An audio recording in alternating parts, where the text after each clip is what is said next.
Yes, welcome to FHTV Plus for Arsenal away at PSG. As Spurs fans, I can only begin to tell you how much we need PSG to do us a favour. Looking to recreate last night's shenanigans. Danny with look at him, shameless. 2 nights in a row with a different Inter Milan top. How you doing, buddy? I'm all right. Just looking forward to this game. Could be an interesting one. Mate, I just really hope PSG come out and put on a show, like a 3 or 4-0. Really hoping. Well, they're missing Dembele. Yeah, he's on the bench, isn't he? Yeah, I think he took a knock. That makes sense. That makes sense. Sorry, everyone. I was walking the dog. Problem with... No, Matt, I did not permanently block you, but just stop chatting nonsense. By the way, the teams, Donnarumma in goal, Hakimi, Marquinhos, Pacho and Mendes as a back four. A midfield three of Fabian Ruiz, Vitinha and João Neves with a front three of Kvaratskhelia. Proud of that. Doué and Barcola. Really happy with how I said that. On the bench, they've got the likes of Gonzalo Ramos, Dembele, Lee, and... For some reason, TNT decided to give me 5 seconds to see who was on the sub bench. Thank you very much, TNT. Yeah, what do you reckon the score's going to be tonight? I reckon 3-1 Paris. I think they're going to have too much for Arsenal. I really hope so, mate. I'll be gutted if this lot go through tonight. I'll be absolutely gutted. Do you know what? There's one side to me that half wants Arsenal to go through so Inter can destroy them in the final. No, can you imagine those Arsenal fans on the lead up to the final? Let them be when Inter go and destroy them. Inter, I'll tell you what, the best game I've seen, best team I've seen all year best game last night. Really enjoyed that. The Arsenal team, Raya in goal. It is Timber, Saliba, Kiwior and Lewis Skelly as a back four. Midfield three is their strongest of Rice, Partey and Odegaard. And then a front three of Martinelli left, Saka right and Mikel Merino as the false number 9. And in the sub-bench, they've got the likes of Calafiori back on the sub-bench tonight as well. So starting to get some players back. But I'm just really, really hoping that PSG do not let us down here. I'm really, really hoping as a Spurs fan that they don't. But here's Angus. Angus is here. Fair play. Angus will be here until they concede a couple of goals, by the way. That's just how Angus works. I'm just sending it out to both my groups of followers. Let's have a look. FHTV Plus. Come on, Savva. Can you do this in quick time? Yes, you can. Share, create post. Join us live. What is it? PSG v Arsenal. Live champions. So I'll be with you in a second, and then we're all good. Live Champions League watch along. Post. There we go. So PSG are going to get it off and underway. Let me make sure I've got the scoreboard working. I'm just going to check my timer. It's not started yet. Don't be fooled by the second on the clock. I'm just checked it's working. They are going to kick off very shortly. It looks like. And we're underway. We are underway. It is PSG at home to Arsenal. They've got to be the favourites, haven't they? 1-0 up from the away leg. Got to be the favourites. I'd have thought so. Oh. I've just got to try and find a better link. What about... Because I'm going through about 5 of them at the moment. Hang on. Here's Arsenal, early doors. Here's Bukayo Saka on the right wing up against Nuno Mendes. He's tried to take him on. Good defending by Mendes, that. Really good defending. And then Kvaratskhelia can get it back. Get rid of it. There's no need to... I don't want any of this messing about at the back, PSG. None of this messing about.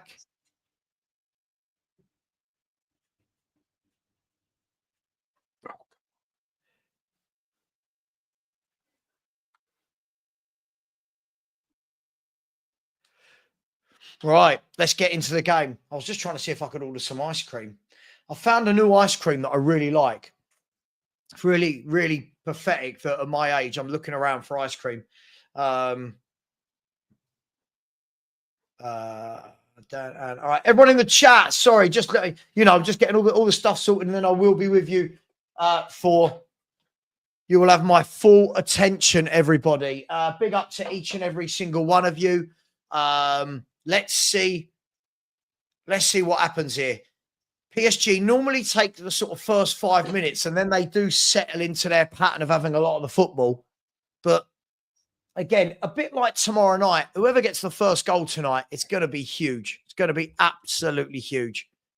I think PSG have just got too much for him up front. With Arsenal missing, what's his name? Is it Martinelli? Martinez, the defender? Oh, Gabriel, centre half. Gabriel, yeah. When they're missing the defender, I think that's going to be a big miss on them. I'm just trying to get this stream up and working again, going for about 5 of them to get it on time. Yeah, I always struggle to find a TNT stream. I'm lucky I've got it on the telly box. Here's Arsenal, though. Ball knocked in. Oh, I tell you what. I don't like saying it, but Arsenal should have scored there. Declan Rice, that should have been a goal. Hello, Stewie's joined us. Hello, Stewie. Everybody welcome Stewie to the party. I tell you what. Oh, damn, wait till you see that. Wait till you see that. They should have scored that. Oof. By the way, Matty Cage, sorry, I did get your message about Manor Solomon. I've just been in between the last stream and this stream. I've just had to walk. We have to take Stanley for a walk with the long lead to train him. So hence why I'm rushing about and all a bit breathless. That and the fact that I'm really old and unfit. Arsenal have made a good start here. Good run by Martinelli. But good defending by Hakimi. They've made a good start to this game, Arsenal, actually. They're definitely the better team as things stand.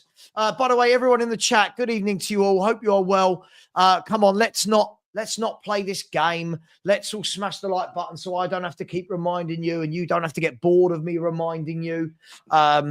Let's know the YouTube etiquette, please.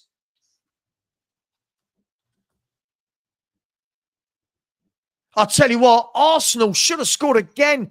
I'll tell you what, it's a very quick start from Arsenal here. They should have had two in the first 4 minutes. Rice should have had that header. Wait till you see the next one. Yeah, I think I'm about a minute behind you. Oh, yeah, sorry, dude. Let's have a look. Who goes through tonight on the poll? What is it? PSG, and the other ones are them lot down the road. Let's try another one. Oh, poll.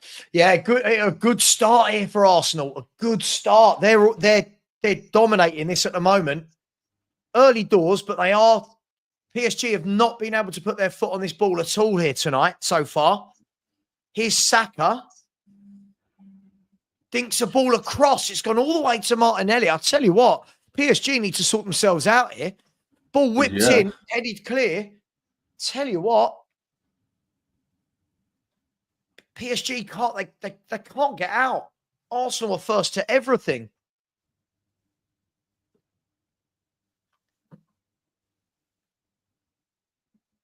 Definitely look stronger in the middle with Partey in there as well. Oh, he's a really good midfielder. Is Thomas Partey. Whatever anyone wants to say about him, I think you're going to miss a player like that, right? If he's out injured. Look at Arsenal again, playing through them, and a foul this time by Nuno Mendes on Bukayo Saka. I tell you what, PSG need to liven up here. I'm not happy with this. That could easily be 2-0. I'm not happy with this. Just got this horrible feeling. It's horrible feeling at the moment. What minutes you on? 5:43. Bukayo Saka again on the right-hand side. Tell you what a ferocious start this is from Arsenal. He's cut inside. I mean, he's no Lamine Yamal, is he? But good ball out wide to Martinelli. Martinelli's in it, and it's gone out for a corner kick. I'll tell you what, PSG have not started well at all here.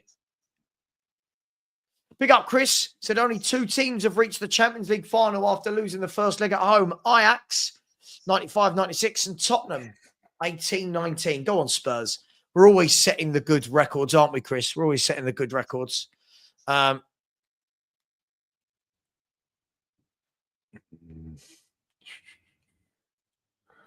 Sure, GHD Sports. So, corner kick from Rice.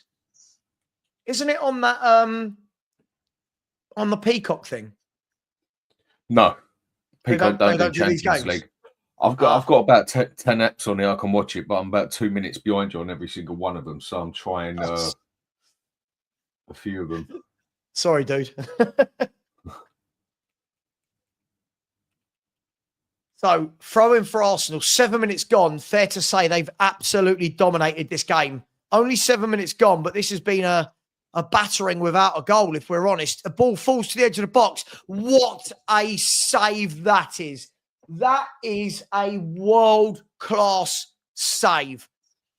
Throw-in, headed down, edge of the box, Odegaard. Wow, that is a worldie. That's a great save. Wait till you see that, Dan.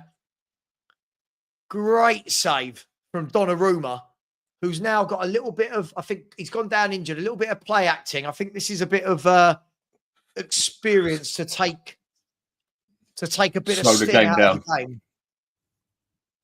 Great. There's 2 I'll tell you quality what. saves he's made. Have you seen it yet? I haven't seen this save yet, but he's already made 2 good saves in the game. He's already kept him in it. Really, really good save. That low down.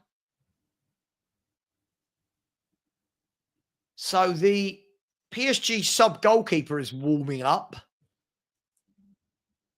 That's definitely not what PSG and Spurs fans want to see.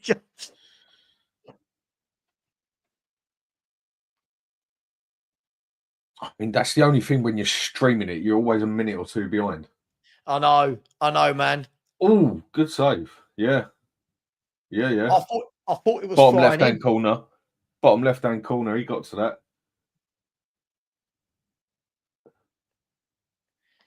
Tesco. I've just got this craving for Nutella ice cream. You sound like my wife. I know, mate. I know. I just got this craving for it. I'm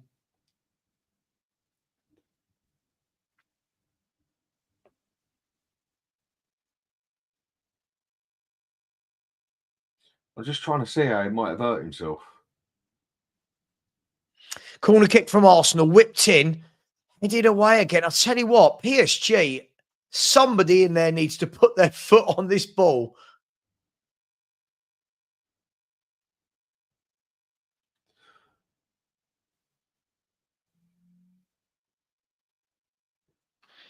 One second. Other thing I can try. Mute that sec.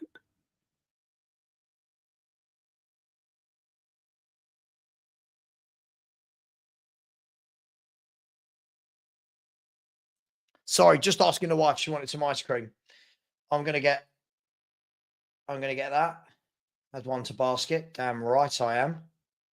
And some vanilla ice cream. Right, PSG are on a break here. Hakimi's got loads of room to run into. He's played the ball. Oh, Hakimi. Savva is pregnant. Brilliant. Of course, Savva is pregnant. Yes.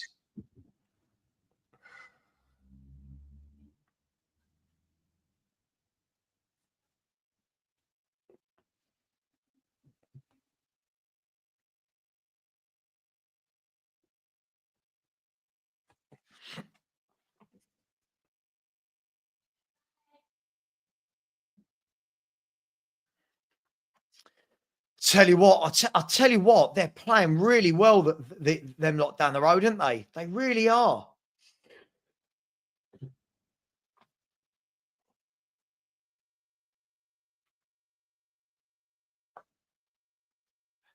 Let's try streaming this one.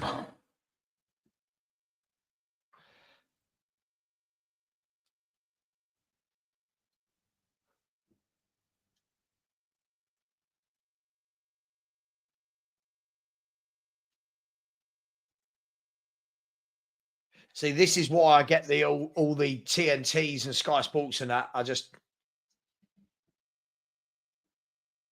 can't deal with streams. No, Cross comes streams could be over, annoying. headed away. Tell you what, I tell you what, this has been a. I think they're going to score soon. You know, I think they're going to score soon.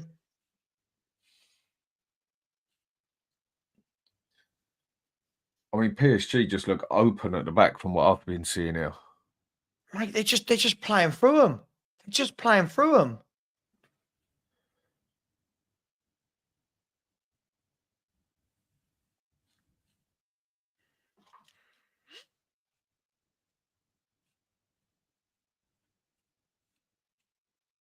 Yeah, look, they are just playing through them.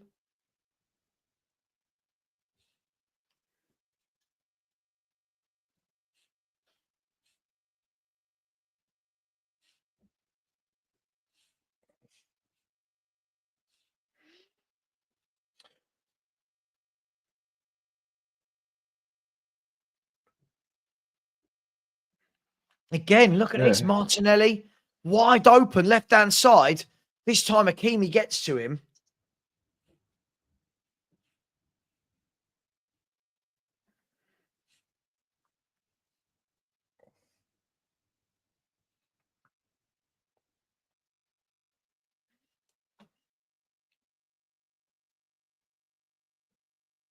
Right.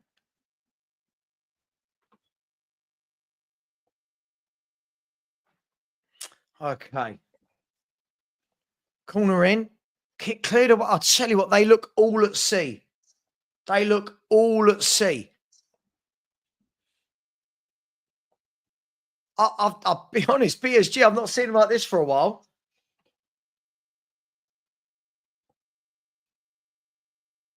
But now they can break, can they? No, giving it away immediately.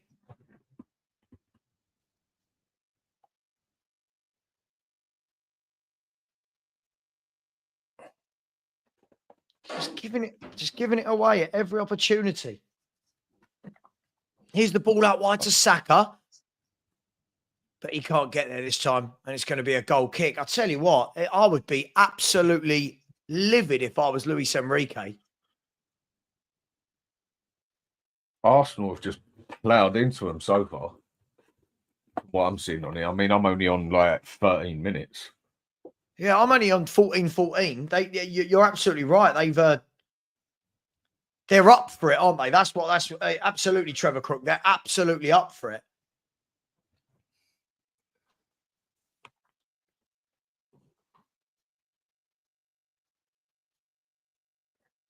Let me see if I can do this a different way.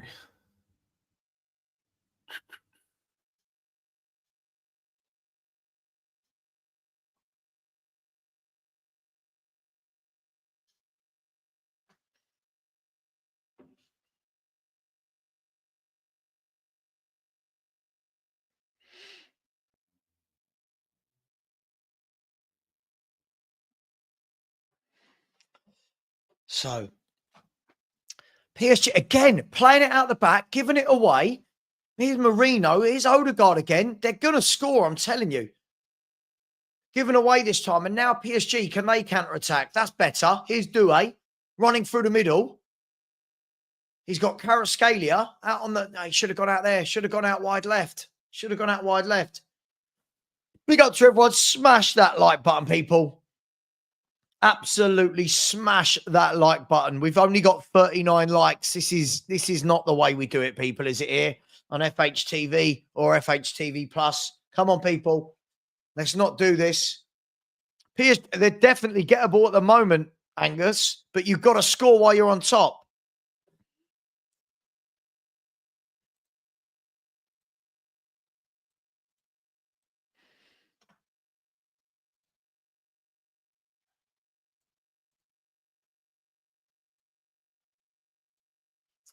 Got to score when you're on top, Angus. I mean, because you boys, if you go 2 down, then you're chasing, aren't you? That's when the gaps come. See, like this. Here's Doué. Plays the ball out wide to Kvaratskhelia. Has a shot. Oh, he's hit the post. Oh, that's a fantastic effort. That's a fantastic effort. What a bit of skill that was from Kvaratskhelia. What a good effort. And it looks like PSG have just woken up. Big up, Ghosted. Done. Modded. Anyone else wants to be a mod, let me know. What a good effort that was. Here is Hakimi. Plays a good ball down the line to Barcola. And they've woken up. That's me.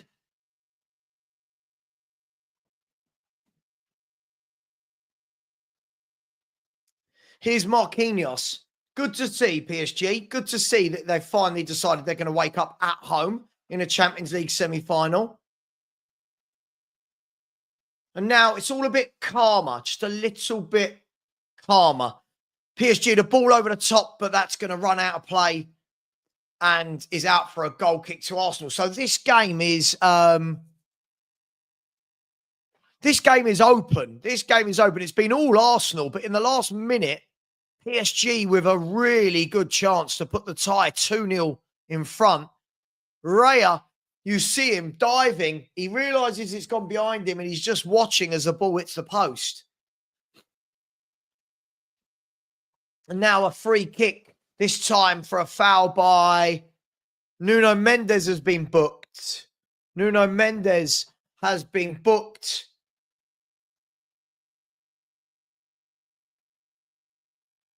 And a yellow card for Nuno Mendes in the bang on 18 minutes. Bang on 18 minutes. I mean, it was a foul. I don't understand how fouls like that are yellow cards. It was a foul. He caught his foot. It was a tiny bit late, but come on, it's not. I don't know why we got to book everyone for everything. I really don't know why we do.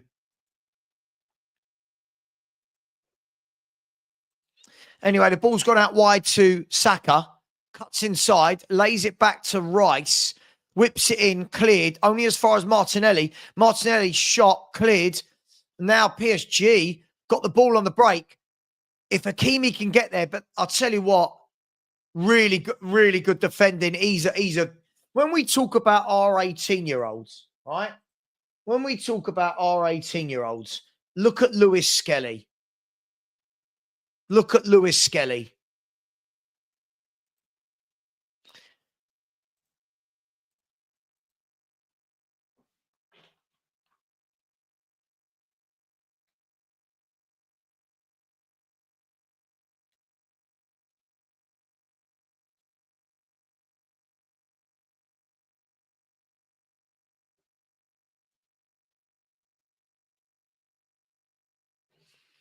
Yeah, I have. I know we're not allowed to say nice things. Danny, are you still there? Are you alive? Yeah, just trying a couple of tricks with it. Just put it onto SD instead of HD and it's caught me up a little bit. But still about a minute and a half behind you, so I'm going to struggle with this. No worries. Can you hold the fort for 1 second? Is that all right? Yep, I just can't keep it. That's all right. Don't worry. Just talk to them. Date on there. I mean, the way Arsenal have definitely started this game, you would definitely say they're looking like the more interested team. But from what I'm seeing now, I mean, I think I'm about a minute behind everybody else. PSG slowly getting their act together, but Arsenal look like the ones who have definitely got the blood for this. I mean, they look stronger in the middle. They look stronger on the wings. Saka's even taking it round people. Definitely look. I think they're looking so far. I think they're looking better in this game than they did in their home game. I mean, if it wasn't for PSG goalkeeper, don't know, they'd be in a bit of trouble. There could have easily been 2 goals in the first 10 minutes. And that's the last thing we want to see. I mean, if I'm going to be totally honest, if Arsenal go and win this, it's not the end of the world for me. Because I quite happily watch them play Inter Milan and Inter Milan destroy them. It'd be the next best thing to watching Spurs destroy them. So, what minute you in? 20. Arsenal got a corner here, 21st minute. Rice headed down. Oh, I tell you what, really good interception. That it looked like Odegaard was going to get another volley in. They've done really well here, Arsenal, but great PSG chance. slowly starting to get there, but Arsenal, they've had 2 clear-cut chances that they should have had there. Oh, in my opinion, for sure. I'd be a lot happier as a Spurs fan if PSG got a 2-goal lead.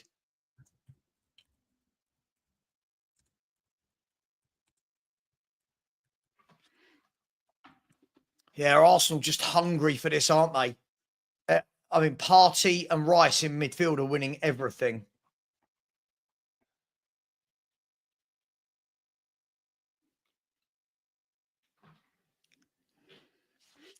Here's Doué. Oh, another chance for Doué. He sort of waltzed through, got a shot away, but one of those shots that kind of dribbles in the end into the keeper's arms. But that was Arsenal trying to play out the back. Barcola intercepted, and then Doué shuffled onto his right foot. But PSG just, this is strange because PSG are a possession-based team, but they're actually getting more joy on the counter here. They're actually letting Arsenal have the ball and trying to pick them off. I think Arsenal just got to be careful that they don't burn themselves out in that first 45 minutes because they're going at them with everything they've got to try and get that goal. Yeah, I agree. I agree. But listen, I'm guessing the Arsenal fans will be happy with what they've seen in this first 23 minutes. But without a doubt. But if they go and burn themselves out, then PSG just pick them off as they please.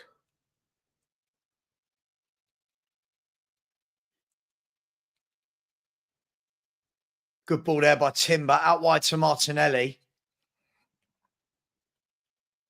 Here's Odegaard.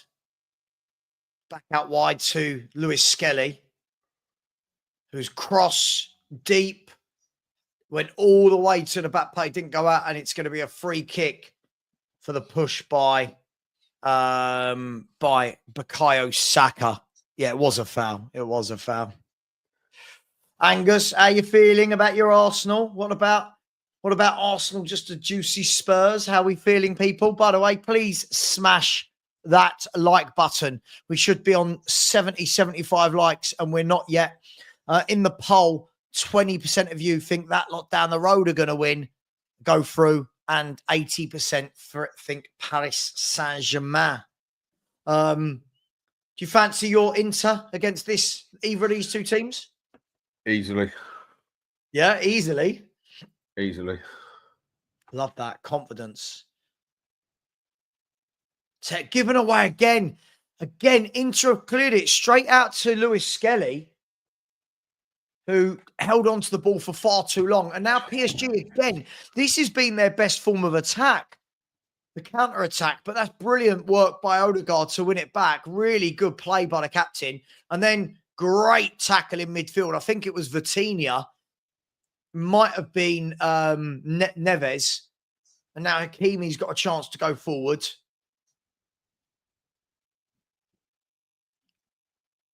It's been a good game for the neutral, if we're honest. Like, it's a good game to watch. Right, if this kicks me off a sec, I'll be back on. I'm just changing my VPN and I've got a plan. It's all right, man. No worries. So Arsenal with 5 attempts, 2 on target. PSG with 2 attempts, 1 on target. So interesting times. Arsenal have given the ball away again, have they? And the foul, I tell you what, it's going to be a yellow card for Declan Rice there. Yellow card for Declan Rice. So the ball was played out to Rice. I'm sure you're all watching this. The ball was played out to Rice. His first touch wasn't actually very good, so he lost the ball. And as Kvaratskhelia came in, Rice just ended up going through him and a yellow card. So that's Rice booked and Who was booked? Nuno Mendes was booked, wasn't he? For PSG. Big up, Lisa. How you doing? Hope you're well. Don't big up Savva and Dan. Can't vote because I don't want to jinx it by voting PSG, but could never vote for that lot down the road. I hear you. I hear you. We've got to remember this isn't the Spurs channel, the second channel. So I know there'll be a lot of Spurs fans, but I've got to ask the questions. Tottenham, calm down. Calm down. Just relax. I'm looking at the chat. I'm trying to do a watch along as well. Just relax, man. Just relax. You've got all the hallmarks of troll syndrome. So here's a cross comes in, headed away by Partey, only as far as that is an absolute worldie of a finish. PSG are 1-0 up. Fabian Ruiz, that is a worldie. Brilliantly struck volley on the edge of the box. A brilliantly struck volley. It was Declan Rice who gave the free kick away. The free kick came in. Wasn't a great free kick. It was headed straight out by Partey to the edge of the box. And I think it's Ruiz, isn't it? Ruiz took it down and volleyed it 20 yards, 19 yards out. Let's have a look at this again. Let's have a look at this again. So free kick whipped in. Partey heads it clear. Ruiz on the chest. Oh, superb. Take a bow, son. Take a bow. That is a wonderful, wonderful bit. Great goal. Superb goal. PSG 1, Arsenal 0. It's 2-0 on aggregate. And Arsenal have a mountain to climb. And that will hopefully settle PSG down. PSG 1, Arsenal 0. A touch of class. A lovely touch of class, that from Ruiz. And I'll tell you what I really love. I love that midfield three of PSG. Vitinha, Ruiz, and Neves is just so good to watch. Anyway, here's Mikel Merino at the other end. And Arsenal, they're in that position now where if they don't get the next goal, it really is game over, isn't it? So let's see what happens here. Arsenal losing 2-0 on aggregate, 1-0 on the night. And just a bit of class, wasn't it? We love that. We love to see that as football fans, don't we? Just a bit of class. Anyway, it's a free kick to Arsenal here. 28 minutes, 29 minutes gone. If anyone cares, my ice cream is 9 minutes away. Just if anyone cares. Header down from Arsenal, cleared this time by PSG. It will be interesting to see, by the way. It'll be interesting to see how PSG react now. Like, do PSG sit in, take a bit of pressure? Do they grow in confidence? They're away here. PSG are away. This could be 3-0. Here's Barcola. Cuts inside. Oh, saved by Raya. Bradley Barcola could have ended that. Oh, my God. Bradley Barcola could have ended that. One ball through to Kvaratskhelia. He laid it off to Barcola. Cuts in on his right, onto his left foot. And I'll tell you what. Take a bow, Declan Rice. Take a bow, Declan Rice. That was wonderful, wonderful midfield tracking back. Seen some real quality in this game so far. It's just like watching Spurs, Dan. Yep. And this is how you get Discovery Plus for $4.99. There we go. There we go. How much was Fabian Ruiz? There's a great question. Fabian Ruiz, PSG. Let's have a look. Fabian Ruiz was Wikipedia. Let's see what his transfer fee was. Paris Saint-Germain.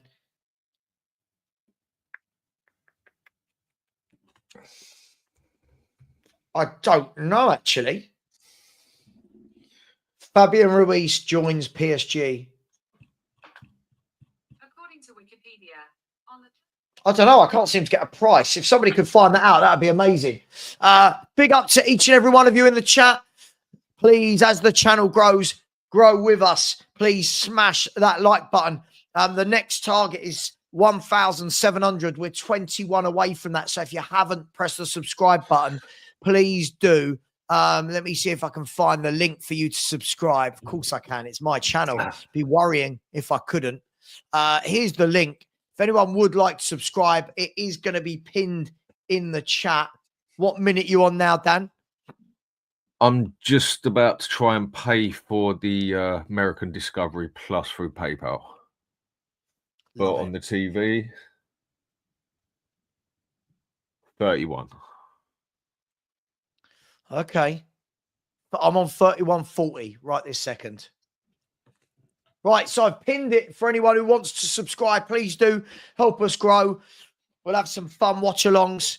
We're only 19 away from that number. So if you haven't subscribed, please do. Crossing from Arsenal, headed down by Rice, hooked forward by Mikel Merino, but it's gone wide. And Arsenal have a mountain to climb here. I don't know if they've got it in them. No way. 21.5 million euros. No way. That is, wow. 21 million euros for Fabian Ruiz.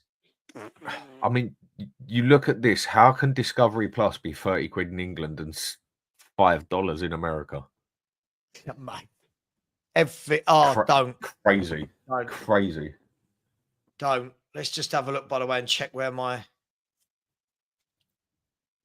4 minutes. 4 minutes. Angus. Anyone seen Angus? Angus. Hello. Let's see when he last commented. PSG definitely stepping it up a gear now. Yeah, I think they've realised that Arsenal, look, it's the typical thing, right? When you're 2-0 down, you're going to leave gaps. And PSG have got the quickest players, and they in the world, like Doué, Barcola, and Kvaratskhelia. Kvaratskhelia, yeah. I mean, the other day I was mentioning I'd love him at Spurs, and I forgot he'd even gone to PSG. Oh, what a player he is! Definitely. Big up, Jack. I've modded you, mate. I've made you a mod. I think that winning the Europa League, I believe, is somewhere in the region of £9 to £10 million. I don't think it's loads for winning the Europa League. It's nowhere near Champions League revenue. Nowhere near. But Arsenal, listen, at the moment, not looking good for them. A goal for them before half time makes this game interesting. A goal for PSG ends it. So PSG look like they've come to terms a bit with it now.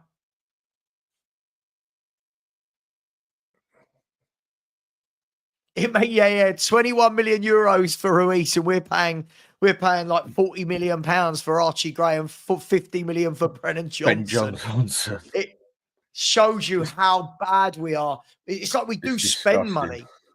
When people say we don't spend money, we spend it just so badly. I mean, with some of the prices of the players that you see out here, how the hell do we go and spend 45 mil on Johnson? Mariotta said, Dan, you believe Inter can beat PSG? Easy.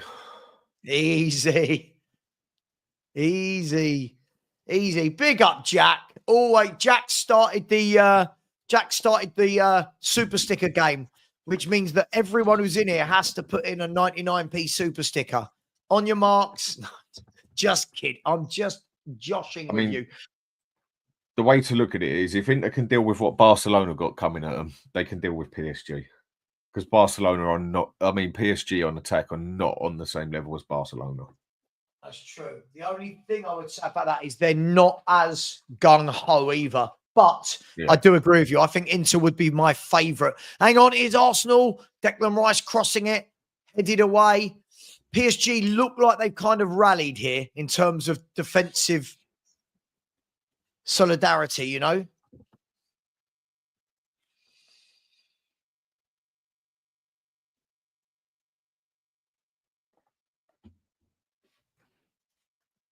See, is that my front door? Is that your ice cream? I didn't just get ice cream. I got a few bits that I needed, but I just really fancied some Nutella ice cream. It is banging. They've messed about with the bloody PayPal in America. How lazy are we as a world, though? Like, just I go, oh, I want some ice cream. Boom. It's just mad. You don't even need to leave your place anymore to get that sort of stuff, do you? Absolutely Even do not. your shopping. Here's a shot by Declan Rice, blocked. Odegaard's going to pick it up. Here's Martinelli trying to run at them. They're nipping at his heels. He's pulled it back and then cleared and then volleyed and then cleared.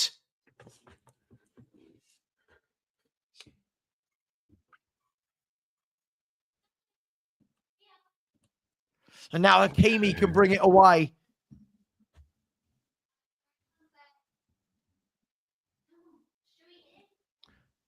Here's Doué.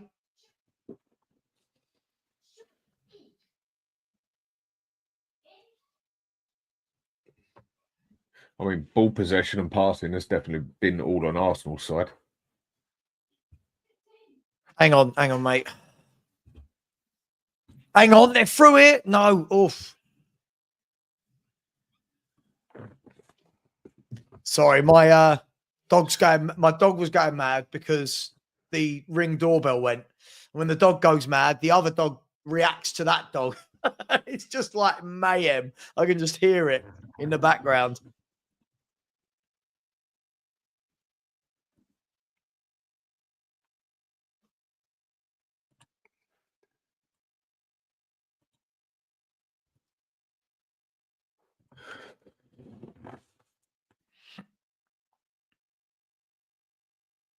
I mean, Arsenal got to take some serious chances now as well.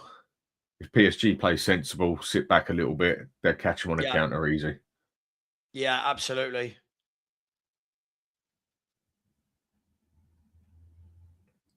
I mean, I know we said the same about Barcelona last night. We didn't see them coming back from 2-0, but Arsenal ain't no Barcelona.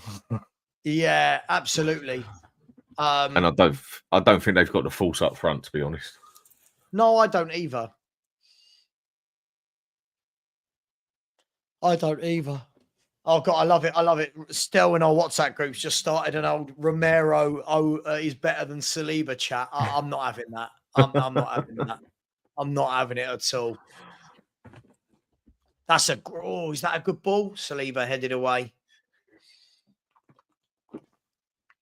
Dan Skyline, welcome to you, brother. Arsenal for 20 minutes were on fire. They should have scored 2 or 3, to be honest, mate. And then PSG have just come back into it and scored a worldie. Brilliant volley from Fabian Ruiz, a half volley. And now they just look like when they counterattack, they just look like they're gonna score a lot. But yeah, Arsenal look like they've run out of ideas a little bit here. They really do look like they've run out of ideas.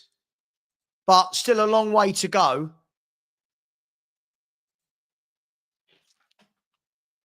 Yeah, good question. Where is the Champions League final this year? Anyone know?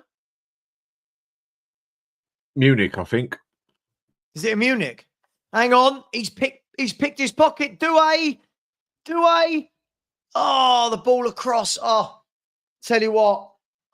Arsenal are just being forced into more and more mistakes, and PSG are just picking them off.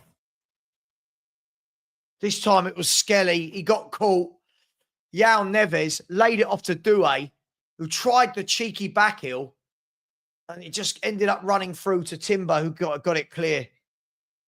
It's Munich, is it, guys?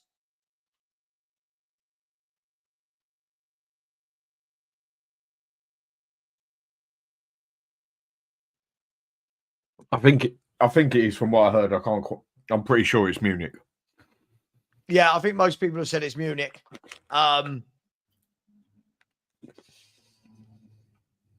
Yeah, I think it's Munich. Anyway, here's Arsenal. Bukayo Saka.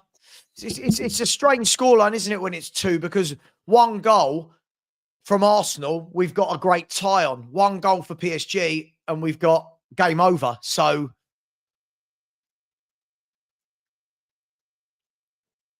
I wonder how many people are watching my mate Lee Gunner right now. I'm going to have a look. How many do we reckon are watching Lee Gunner? Let's have a guess. What do you reckon? 3,000 maybe?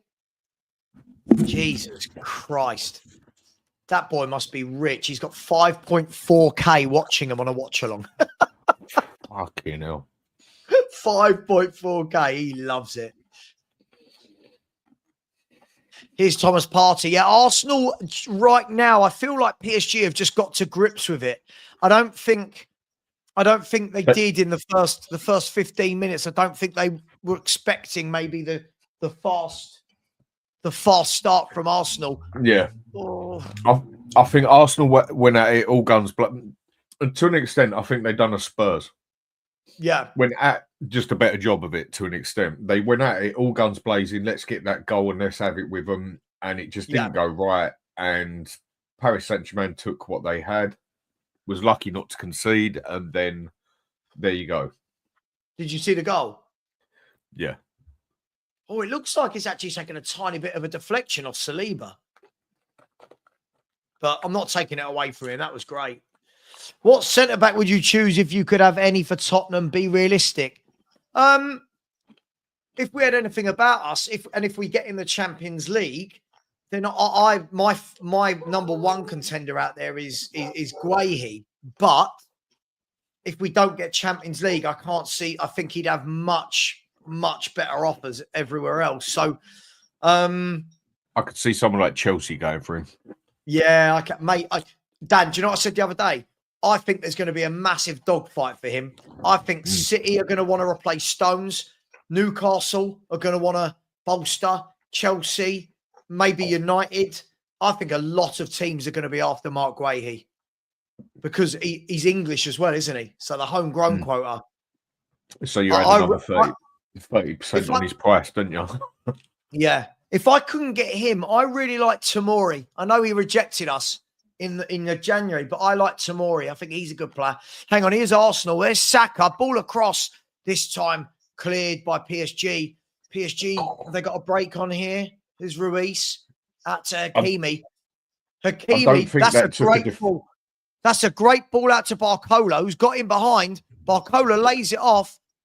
Here's Doué. Doué shoots, blocked by Luis Skelly. And, oh, come on, ref. He didn't. Oh, come on. Come on. Come on. Big up to Jack Spur. Really appreciate you, my man. Thank you very much for that. Appreciate the super sticker. Thank you, buddy. Really do appreciate that. And if anyone hasn't smashed the like, please do. We should be on 100. We're only on 77. Smash that like. And please do subscribe. We're only 17 away now from 1,700. Trust me, guys, it's hard to build up a channel. So, oh, yes, Jack. Oh, yes. If people want to abuse me, they've got to at least subscribe to abuse me. That's a fair thing, isn't it, Dan? You can subscribe and then abuse. It's only fair. Leave me a tenner and you can call me every name under the sun. Exactly, yeah. If anyone wants to put in a tenner, you can say whatever you want about me for however many minutes. It's fine. So we're just coming up to 45 minutes. I think PSG starting to open them right up now. Oh, yeah, I can't see them not scoring again, PSG. Mark, absolutely right. Subscribe or marry. The only ways you get to abuse Savva. Absolutely. Absolutely. I agree with this. No nonsense football fan. I do agree with this. A centre-back is a waste of money. Now, hang on. If we're playing one game a week and not in Europe, yes, then I think Romero goes, and then you've got Danso, Van der Ven, Dragoshin, Phillips, Vuskovic. You've got enough. If we get in the Champions League and Romero goes, I do think you're going to need to replace. So it's all going to be based on what competition we're in. And again, this is why it's so important we win the Europa League. Hang on, Arsenal got a break here. Declan Rice lays it off to Odegaard. Here's Saka. Crosses the ball in, cleared by Hakimi. Just keep a clean sheet, PSG, until half-time. Good ball in by Saka, and Hakimi just smashes it clear.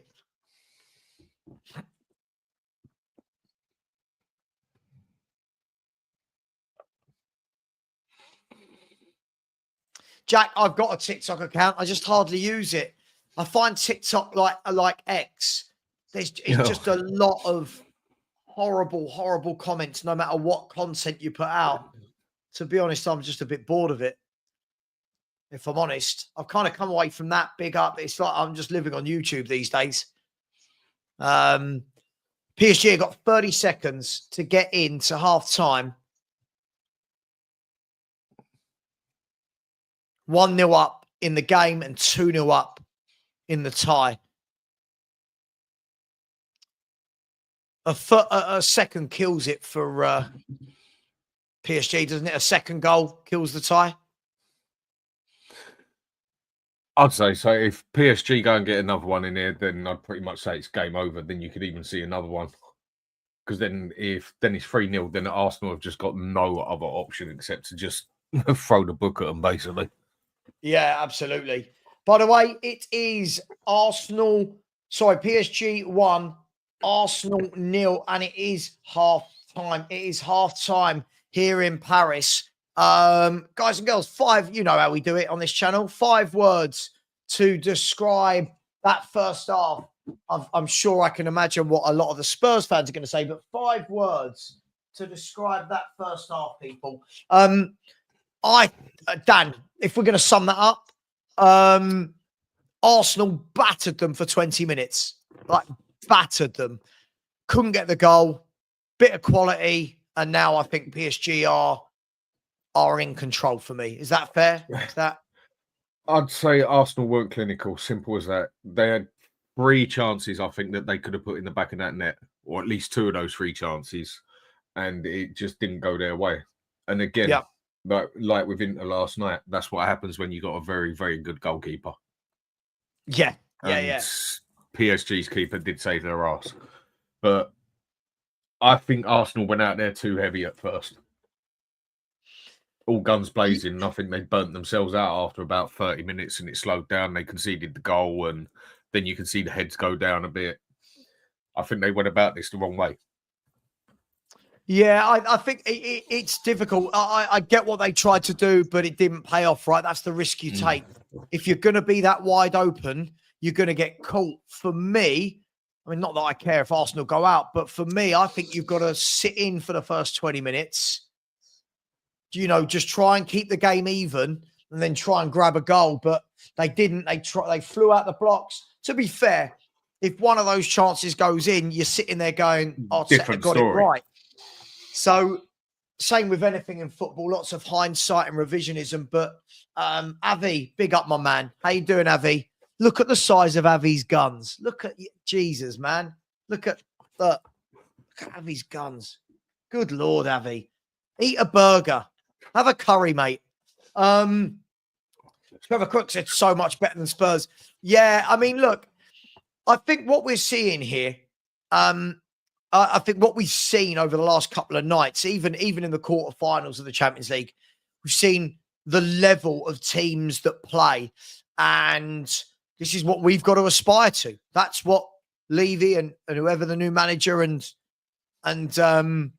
director of football are need to aspire to that. They need to build to that. We tried to build to that once with Pochettino, and we need to do that again. It's that simple for me. But I'll be honest, I know it's Arsenal, but I've really enjoyed this game. It's been a very good game of football to watch as a neutral. And last night's football was very good to watch as well. He said, I ate a burger yesterday. When you look like you can have a burger. Yeah. Am I having a croissant or pain au chocolat for breakfast tomorrow? What a random question. What? What? Oh, I guess you're talking about in celebration for PSG. Listen, game's not over. Game's not over. Does anyone give Arsenal any chance here? Anyone at all? Unless they come out in that first half and score in the first 5-10 minutes, I don't. I think it's job done basically already because Arsenal are going to throw it at them, and I just think PSG are too quick on the counter for them. And I don't think Arsenal are clinical enough up front when it comes to a team like this. Yeah. Yeah. I completely agree with you. Big up Don Vito. This guy used to hate me if it's the one I'm thinking of. Hope you're well, my man. Hope you're well. Hang on, what's going on with my mic? What's going on there? I'll sort that out in a minute. Is that working? Yeah, it is working. Saying I'm having a baguette for breakfast, lunch, and dinner tomorrow. Oh, I tell you what, I think I'm going to be live tomorrow morning. After my live, of course, at 10 a.m. I'll be live on Never a Foul. Hopefully, my man Hooks will be on there. But before I start getting cocky, let's get PSG see this out. And also, I always have to remember at all times that I'm a Spurs fan. You know, I have to not get too cocky the day that we could get embarrassed as well. So let's wait and see. I mean, for a man who's got terrible finishing, let's see how terrible his finishing is, shall we? Barcola. Let's have a look. I like it when people say things like this. So Barcola's got 14 in 32 in the league, right? He's got 3 in the cups and he's got 3 in the Champions League. So he's got about 20, 20 goals exactly this season. And he's got 16 assists. I mean, for a 22, I mean, it's not bad, is it? It's not bad, is it? Do. Surely I wouldn't mind that. If I was a footballer. Dan, what do you normally have for breakfast? Lots of people seem really concerned about what everyone's eating for breakfast. I just have what's it called? Albania cereal. The what? What's it bloody called? Oh, the one with all the raisins in and everything. Healthy one. Oh, okay, yeah. All brand. All brand, that's the one. All brand. Yeah. Hang on. All brand. Oh no, that's not a bit of me. That's not a bit of me. Yeah, dude. I think Doué's better than Barcola. But listen, let's be fair. Barcola's been on fire this year. So has Doué. So has Kvaratskhelia and Dembele. I mean, what a 4 that is. What a 4 that is as your options. Yeah, David. Look at him. Look at him. Just sex on legs, David Ginola. Absolutely brilliant. It's interesting because if, as it stands, you're going to see an Inter Milan PSG final, I think you're very much going to see the very same game we saw yesterday. You're going to see one team that are happy to counter, and PSG will probably be a bit more on the front foot. So I think that would be an excellent final as it stands, Dan. I really do. Mm-hmm. It'll be an interesting one for sure, but I personally think Inter are a better team than PSG. Yeah, I think Inter are very well organised.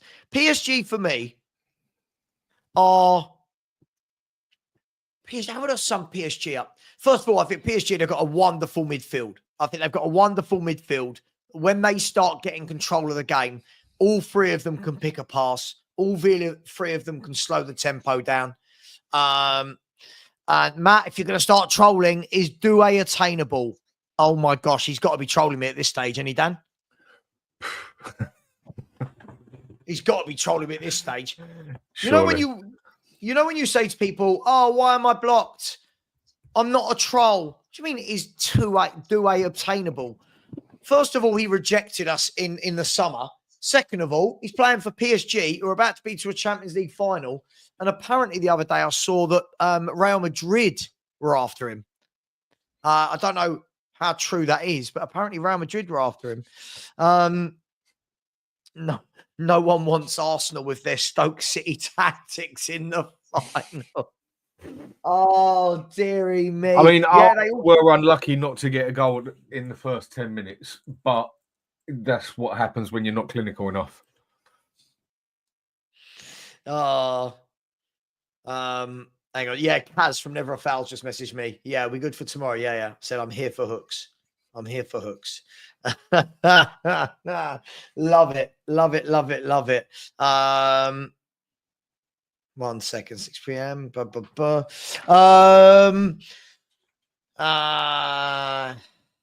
Mafusa said, wish we got Due. Yeah, of course. There's a reason. Top players like that.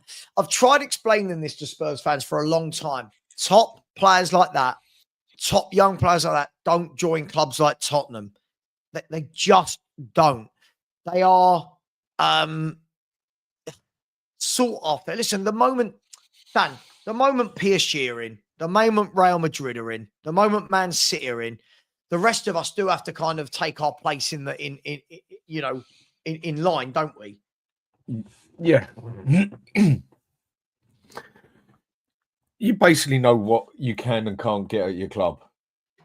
But I still have that feeling that if you put more money down on the table, you can get a little bit further. Yeah, of course. Yeah. But just not with those players. That's what I'm saying. Like, if PSG come in and Spurs come in, let's be fair. Are you going to live it? You're going to go and live in Paris for one of a team who's going to win a league every year, be in the Champions League deep every year. Unfortunately, it's just the way football goes. It's just the nature of it. It's the nature of the beast. Savva, do you think Sean and Henry will make the game tomorrow? Yeah, they're going to be drunken, aren't they? If they're flying out to Norway, Sean, Henry, and Johnny.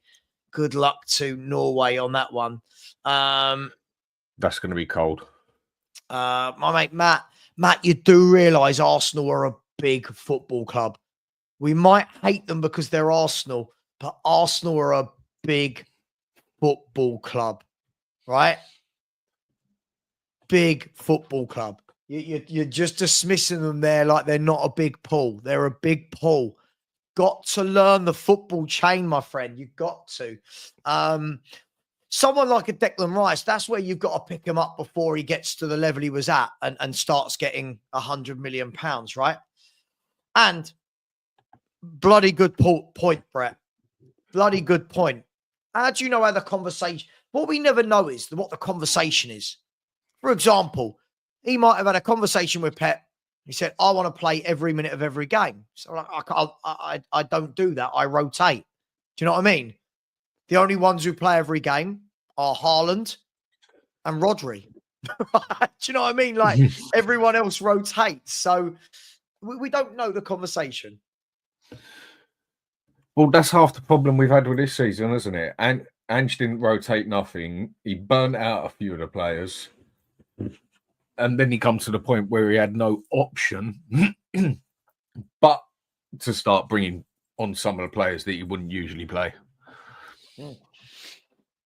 Yeah. I mean, look, absolutely no nonsense football fan. I agree with you. So forget about big money transfers. We are not a sugar daddy club. We buy and grow with the occasional big buy. We're not an oil club. Money is an object to us. Football fans. Listen, mate, I agree with you. And look, I think we're in that era now where, I think transfers are more than they used to be done. And what I mean by that is, back in the day, you didn't have clubs in summers buying 7 or 8 players a summer. Do you know what I mean? No. Like when we were growing up, clubs would buy 2 or 3 in their summer window. Now it's like, we need a rebuild. We need a rebuild. Let's go and get, here he is. Here's the fraud that is Nick. We need a rebuild. Oh, let's go and buy 9 players. It's different now. Different. There's only one fraud, and he's playing at left. He might, and at this point, he might as well play left back, mate, because he's that far on the pitch. Arteta. Oh my God, I don't know. Do you know what? This is going to be my last comment to this guy. I'm going to let Nick take this. Nick, I hate it when we belittle our club. We're a huge club and have a big pull. Name me the last world-class player we signed, Nick. Van der Vaart, maybe. I don't even think Van der Vaart was classed as world-class then. Klinsmann. So Van der Vaart was rated extremely good, but he wasn't rated world-class. I agree. Not when you look at who was around him. And he was being let go as a kind of opportunistic sale, wasn't it? Because Madrid had, what's his name at the same time? Schneider. Yeah. Schneider. Yeah, and he didn't do too well there, and then went over to Inter and totally smashed it. Yeah, good player. I like Schneider. I mean, Matt. I mean, you keep doing this, right? Every single show, And there's Angus is here as well. Brilliant. Just as I arrived. Perfect. Oh, we just wanted to check you're okay, Angus, mate. We don't want to send out. It's not over. I agree. It's not over. And we're not a top 6 club, Matt. We're not. Based on what? What are you basing it on? If you're based on money. And that is all there is to it. That is the only reason we even got invited into the Super League as well, because of money. Yeah, nothing more, nothing less. We're top 6 based on finances and historical trophies. Right, we're still 6th. I believe that we're 1 in front of. Is it Villa that we're 1 in front of? I think who are in 7th. But you do know when you say we're a top 6 club in England, right? What about the big 3 or 4 in Spain and the big clubs in Germany and the big clubs in Italy?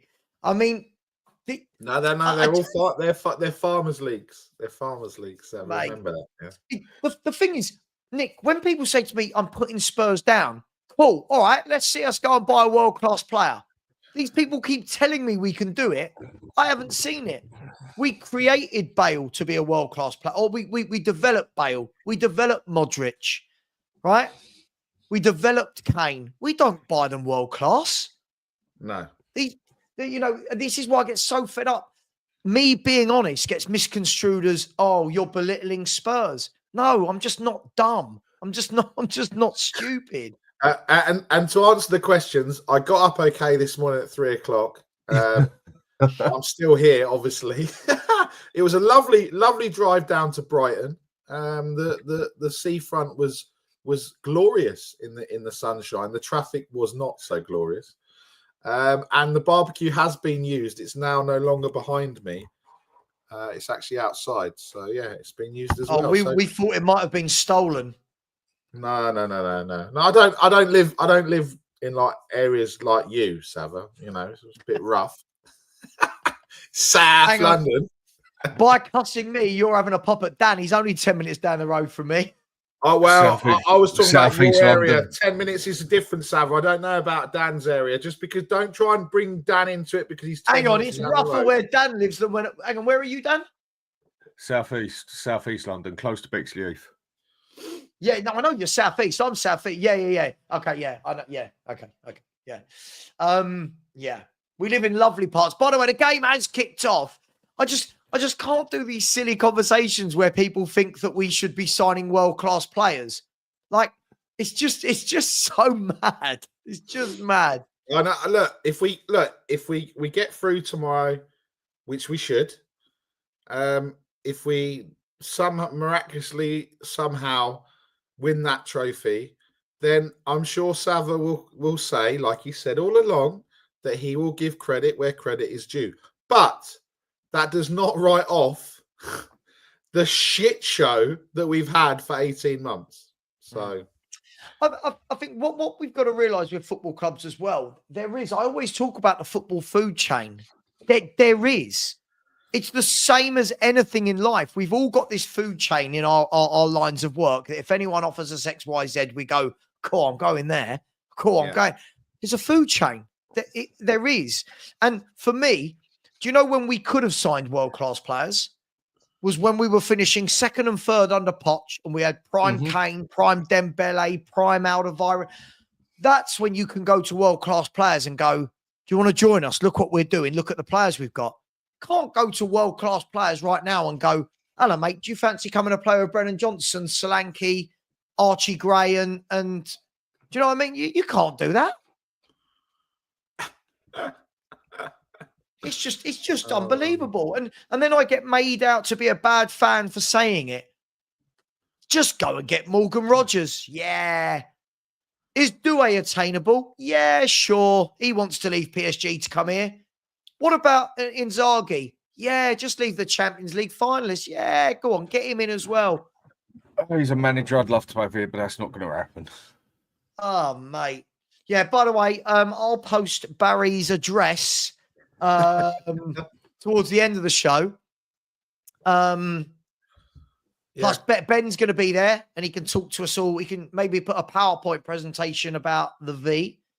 And Gary can do a PowerPoint presentation on the fruit that was going to bear this season from all the youngsters that we're going to play. Here's Bukayo Saka. No, sorry, Urian Timber's the furthest forward. Here's Bukayo Saka now. By the way, big up to Matty K with a super sticker.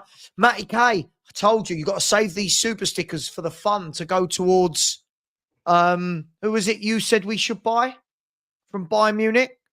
Kimmich. So next season, guys, we're going to have Doué on the right, Kimmich in central midfield. Inzaghi's going to be the manager. Big up to you, Matty. And big up to Video Complete, Sofiane, who has said, PSG are everything I want Spurs to be defensively. Listen, they started ropey, but yeah, they look like they've definitely got to grips with it. And I definitely expect them to go through. So thank you very much for the super chat. And if you haven't subscribed, please do. That Chris, isn't it mad? 8 years ago, we were battering teams like this, weren't we? Now we're miles behind them, miles and miles behind them.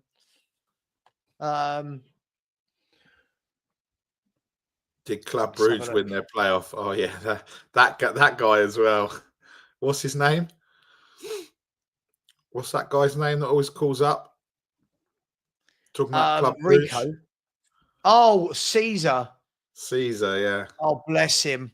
Little Caesar. I always say, just Spurs fans. And next thing you know, Caesar's in there talking to me about Club Brugge in some sort of playoff game. Getting told off by his mum he's got to have dinner.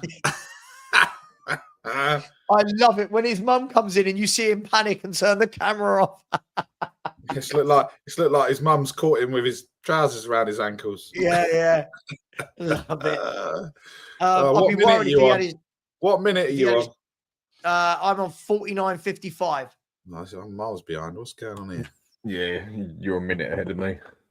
Go on, get there first. I mean, Arsenal, they're going to get caught. They've been caught here, Arsenal. Great play by Partey, though, but it has fallen to Doué. He's still got it. And then he's fouled by Timber, who's done that. You know when players are so annoyed at a ref's decision that they throw themselves to the floor. He's done one of them ones. Do you know what though? I want to know when Mikel Arteta decided to turn Arsenal into Stoke City with the throw-ins. What's that all about? So maybe Arteta's been learning from who was it? Was it Pulis? Yeah, it was Rory Delap, wasn't it? Rory Delap with the long throws. Yeah. Matty K again, listening on his radio. Yeah, listening on the radio while he's doing his getting ready for his GCSEs. I love it, Matty. Are we still signing Kimmich? Are we still signing Kimmich?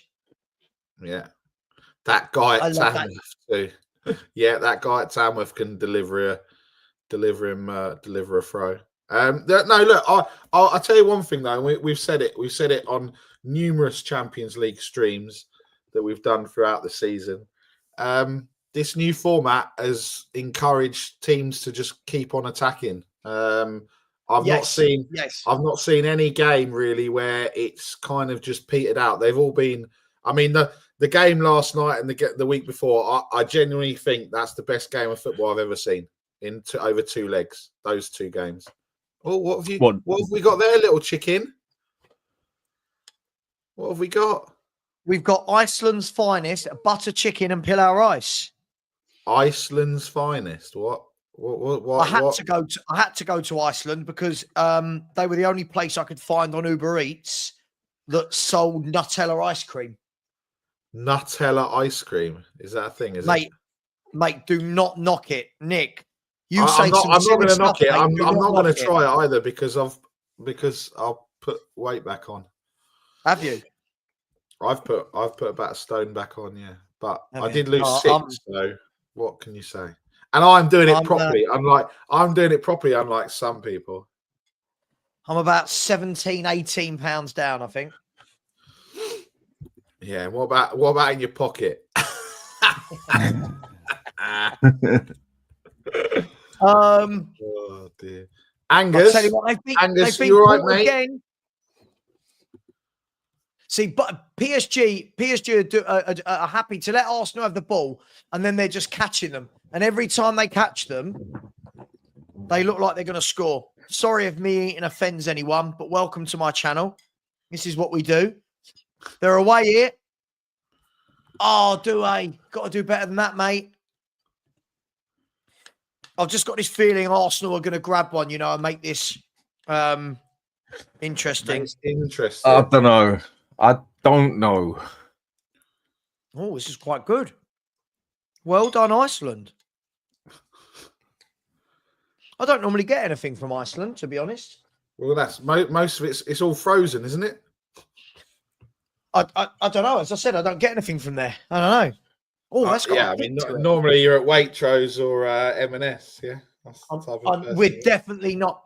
Hello, love of my life.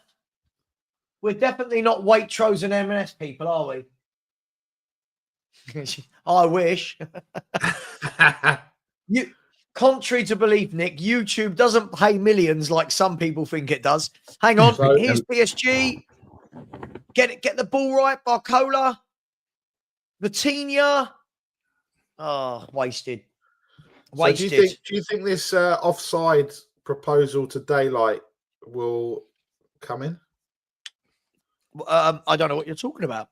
What are we talking about? Today, Arsene Wenger, the head of global development at FIFA. Oh, right. Yeah. He had a bit of a moan about Europa Cup coming through to Champions League, didn't he? No, yeah, that was separately. But he said that has proposed to change the offside rule that would mean attackers are onside if any part of their body is in line with the last outfield player. So basically, there has to go back to how it was with daylight. I think it should be that it's just done by the feet. It doesn't care whether your head's past it, your arms, body, your whole body's past it. I think it should be daylight. Dan. What happens if you've got size 4 feet or you've got size 6 feet? You know, tough shit. As simple as that. Which footballer is going to have size 4 feet?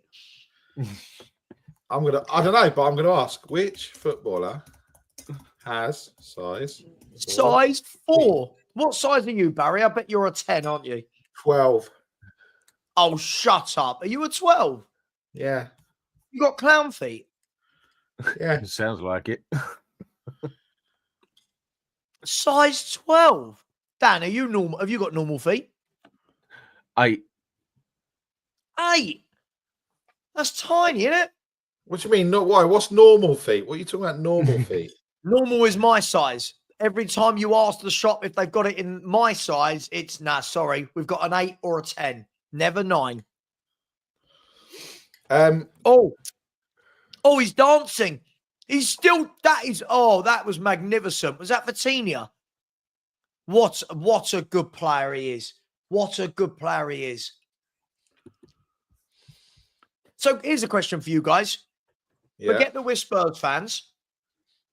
If Arsenal don't win anything this year, do Arsenal need to get rid of him in terms of if they want to progress?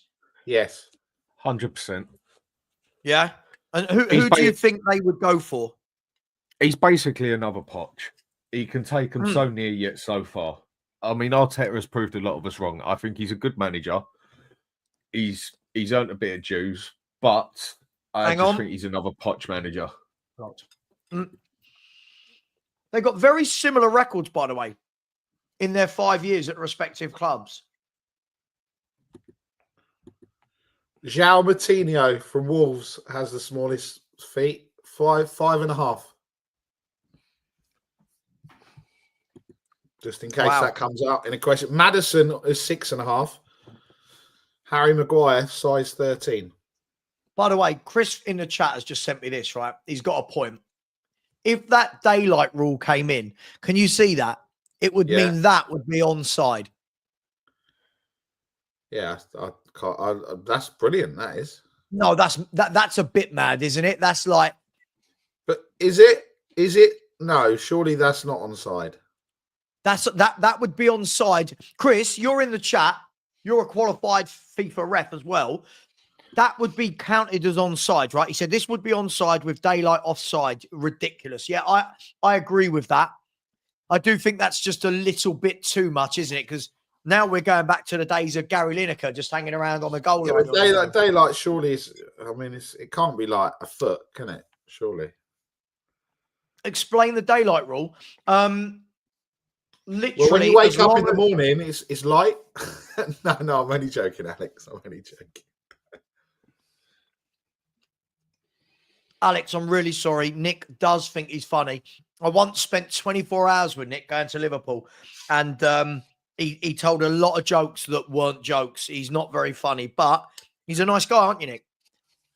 Well, I don't. I thought everyone had a good time. Everyone had a good night. Apart from Perchy, obviously, but we won't go into that. But yeah, we all had a good night. It was horrendous. Good awards too. It was a horrendous drive home the next morning because I had to get back because I had to go and pick my kids up. So we had to leave at like 10 o'clock or something stupid, didn't we? So Chris said, yeah, that's inside the feet a level. All that would happen ultimately is the defenses would drop deeper. He's got a point. He's got a point. Like, I don't like the rule as it is now, but I think they've got to do. Chris, here's a question to you then, as somebody who is a qualified ref. Do you like the current rule? And if not, what do you think the variation could look like?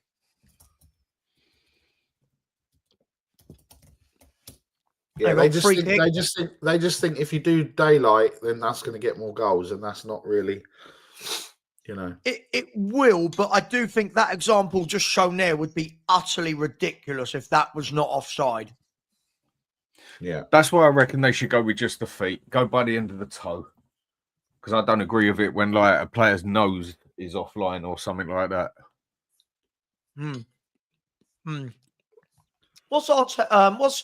What's Wenger all about then? So he's what? Something at FIFA? Head of global. What did I say? Head of global development at FIFA. Bloody good manager. I'll give him that. I'll give him that. Yeah, actually, he's Chief of Global Football Development is his official title. Let's have a look. Yeah, Arsenal era, they're prodding and probing, but unless it's a dead ball, it ain't going nowhere fast. Because I think from what I know, they're in. No, cleared. Tell you what, though, I would worry, guys, if Arsenal did get a Gyökeres. I would, because they do create a lot. Yeah. But I think, do you not think that they have to change their manager to do that? What, to attract the player? Yeah. Here's a question. Everyone in the chat, join in, right? Matty, how do you know Wenger is a twat? I mean, you're 15. Wenger hasn't been managing for about 12 years, mate. Here's a question for everyone. If you are Victor Gyökeres and Amorim comes in for you at Man United and they're in the Champions League, let's say, and Arteta comes in for you at Arsenal and they're obviously going to be in the Champions League, where'd you go? Everyone in the chat? If you're Gyökeres, where would you go? Try and remove your Spurs bias. Savva, it depends if someone picks up the phone and just puts in an offer and see. That's the first point of call. No. You really think you're funny, don't you, tonight? Oh, come on. I would say, look for me. I think Watkins is Watkins to United is done in the summer. Watkins to United? Yeah, Watkins not to Arsenal United. who tried to sign him. No. And I think Gyökeres will go to Arsenal, sadly. But it depends, right? Because Chelsea need a striker, but what do you go? I don't know. You can all sit there and say that it would all point to linking back up with Amorim, right?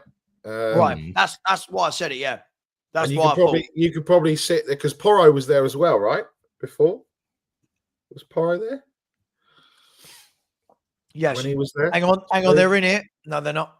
Yeah, they are. Oh, tell you what. Hang on. Stick with me a second. Here's Timber. Saka. I mean, Arsenal definitely up on the total attempts, like 14 What a attempts save. on goal now. What another good save that is. What a save. Saka cut in from the left-hand side. He cut in, took his man on, drifting it to the top left-hand, to the top right-hand corner, and Donnarumma. That's a great save. Another good save from Donnarumma. They've had chances, the Arsenal. Two nights in a row, we're seeing some fantastic saves from Summer, who is 36, and from Donnarumma, that's had a pretty bang average, as Mr. Box Office would say, bang average season, right? He hasn't had the best of seasons, has he, Donnarumma? No, and he's turning up. He's turning up when it matters. He's a quality keeper, one of the best out there. It's just this season he has been a bit off it. I mean, I don't think he should have gone to PSG. That, for me, is when I talk about put the money on the table, you get the player you want in that aspect, because he went there for nothing but money, same as Neymar, same as Messi, same as other players that went there. He could have gone practically any club on this planet, but he goes to PSG where the big money is.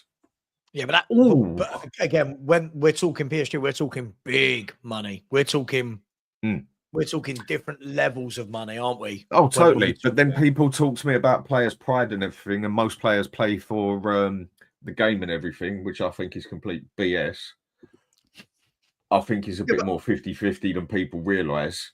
But Dan, you've got to remember they're all so rich anyway. We're talking as though we're taking players from 50 grand to 300 grand. They're all going to get good money wherever they go. Whether you go to Chelsea or United or PSG or Bayern, you're going to get good money. They can feed their families. But they blatantly went PSG for nothing more than money. You can see that a mile off. He could have gone to basically any club on this planet, that goalkeeper. But also, think about it. Hang on. What's the ref looking at? The ref's doing some VAR. The refs, we've had a VAR box motion. A penalty check. There's a penalty check. For who? He's going over to the screen. This could be a massive moment in this game. I didn't see what it was for. Oh, penalty. It's against. Sorry. Do you know what? As much as I hate Arsenal, I don't think if you give penalties for things like that, he's given it. I think, Chris, let me ask you in the chat as a referee. And feel free, Chris, if you want to jump on, WhatsApp me, I'll get you jump on. I do feel the handball rule has got so silly now. Like, I feel like it's stupid. It is absolutely stupid. But then they also say 90% of handballs ain't even a handball, because a handball is actually meant to be deliberate. That is what the rule book says. Look at that. Listen, it's funny because it's Arsenal, right? If that had been if that was tomorrow night against us, I'd be livid. I'd be absolutely livid if that was given as a penalty against my team. When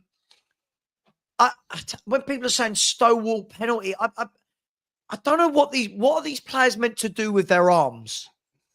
I don't know what they're meant to do. Where are they meant to go? That's what I mean. The rule book says a penalty or a handball is when it hits the hand on purpose. That is what the rule book says. And when it bounces off the floor and comes up and hits you on the arm, it's not. I get it if your hands are all the way out, basically, like you're standing there with your arms wide out. But see, the thing is, when people talk about outstretched arm, as a defender there, for anyone that's ever played the game, as a defender, Lewis Skelly's body shape there isn't wrong. His body shape there is what you are taught to do as a defender when you're coached. Your arm is naturally going to be out. It's just listen, I don't care because it's Arsenal, but I just think the rules have got to change. I think we've got so many penalties going on in the world of football now. I just for me, I just think it's silly. I just think it's silly. Just listen, let's hope they score and bury the game. But Calafiori and Trossard are coming on for Arsenal. Martinelli and Lewis Skelly have gone off. I would like to sit down with the lawmakers, right? And just say, as a defender, where do you expect our arms to be when defending? Like, where do we stand? You saw it last night. Hang on, the penalty is going to be taken here. Vitinha stepping up to end this tie. Vitinha. Game over. And he's missed. It's an awful penalty. Oh. It's an awful penalty. Again, that is something I'd stamp out. This whole nonsense of one step, slowly. Just bury it, man. Raya keeps Arsenal in the game. Like the goal last night, Dan, one of the Inter Milan goals. Mm-hmm. And you saw the Barcelona defender on the edge of his 6-yard box was more worried about putting his arms behind his back than he was actually getting in front of the ball. That never used to happen back in the day. Defenders just threw themselves in front of it. Exactly. You used to put your heart and head in there, basically. Yeah, exactly. You imagine John Terry. John Terry weren't defending like that, was he? With his arms behind his back, he was, terrible penalty though, and PSG might live to regret that if they don't sort themselves out. They might well do it. Let's hope they I don't think that's a penalty. I wouldn't have said that's a penalty, but it's the way the rules are gone now. It's just screwed. I agree with you, Dan. It is the rules. So by the letter of the law, it is. But when you watch those sort of things, by the way, anyone who thinks that's a penalty, keep that same energy when it happens to Spurs, right? It's amazing how fans think things aren't a penalty when it's their own club. Have you noticed, guys? Iggy's just said we don't talk about it here. When it comes to Arsenal, it's always a penalty. True. For banter, it's great, but it's just got. Jesus. I want defenders to go back to being able to defend. Savva, I mean, you said you don't like using streams and that, yeah? How much do you actually pay for your TNT? Oh God, don't know, to be honest. That's about 30 quid a month, isn't it? Somewhere in that ballpark. All right. It started off at about 8 quid all those years ago. Yeah. And then it just creeps up over time, doesn't it? Well, the deal I've got here is $70 for the year. And that's 35 quid. Oh, that's not bad at all, is it? And I'm allowed 3 people on there. Oh, Danny. If you want to do the same with the Peacock one. Okay. Hang on. Here's Saka, one-on-one with Nuno Mendes. PSG have got 19 minutes. You know what I'm going to say, guys? Nothing silly.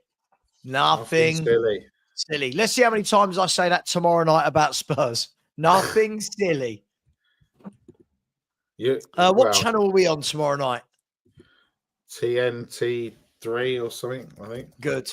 I hate it when the games are on Amazon. I can't stand it. Terrible. Let's have a look. Hang on. I'll tell you. Here's Kvaratskhelia. Oh, hang on. Finish it. Oh, that's a great goal. 3-0 overall. The game is done. A brilliant finish from Hakimi inside the box. Arsenal 0, PSG 3 on aggregate. And big up to my man, Chris. If you haven't met Nick and Dan before, you might have, but meet Chris.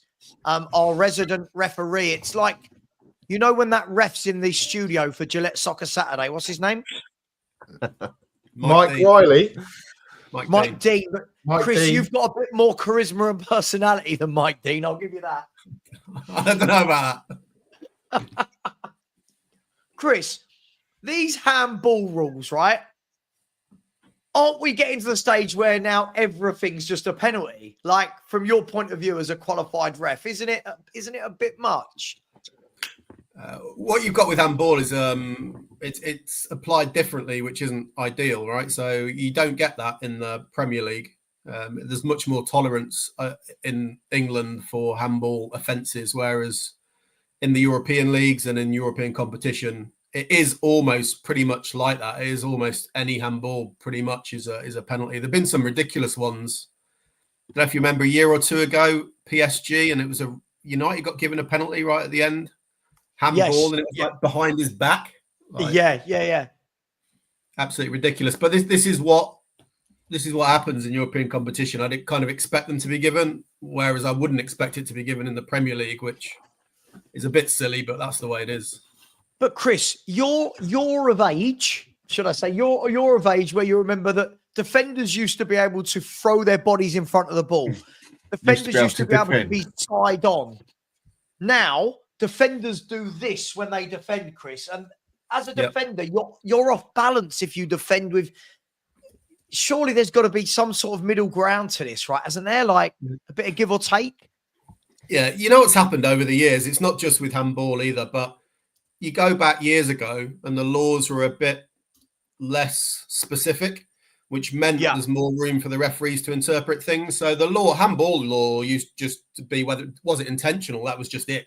Yeah. But what happens is what I think is intentional, what you think is intentional is different. So that leads to inconsistency.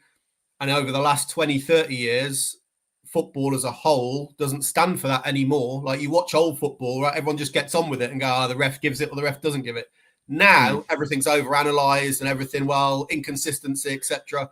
So over the years, they've tried to get rid of that by redefining it and putting a little bit in and talking about silhouettes and unnatural positions. And it gets to this ridiculously over-engineered position where this is what you end up with, really. If you're not going to have tolerance for referees' different interpretations, you end up with this silly extreme where it's just got beyond a joke, really, where almost handball is just given for anything. Well, it's crazy. Like even when they've got no knowledge of where the ball is, sometimes it just happens to hit them, and you still get it given. Do you know the worst one for me? And then I'll bring Chris and Dan, Nick and Dan in. The worst one for me is when you've got the winger going on the outside and the fullback is taught. As a fullback, you're taught to be side on, right? You're side on so that you can block the cross, but you can also take the ball if you win it and go that way. Now they're all just doing that. And what I'm noticing when they put their arms behind their back, Chris, what wingers are doing is either before they put their arms behind their back, they're firing the ball at the defender's arm, or they're just hang on. Arsenal are in. Oh, it's an awful ball. They're in. They've scored. Arsenal are back in the game. Hang on. No, they're not. Yes, they are. The goal has been given. Bukayo Saka, the star boy, has scored. Is it too little, too late? I think they want, I don't know, they want offside or something. Oh, they want a foul. Don't know if you guys have seen that. They want a foul. Are we saying that's a foul? Is anyone having that as a foul? By Trossard? Mike keeps kicking out at the minute. I'm just waiting for a replay here. Let's go on to Redbox TV, see what I can do. It's been given. That's soft. If that gets disallowed, that's soft. No.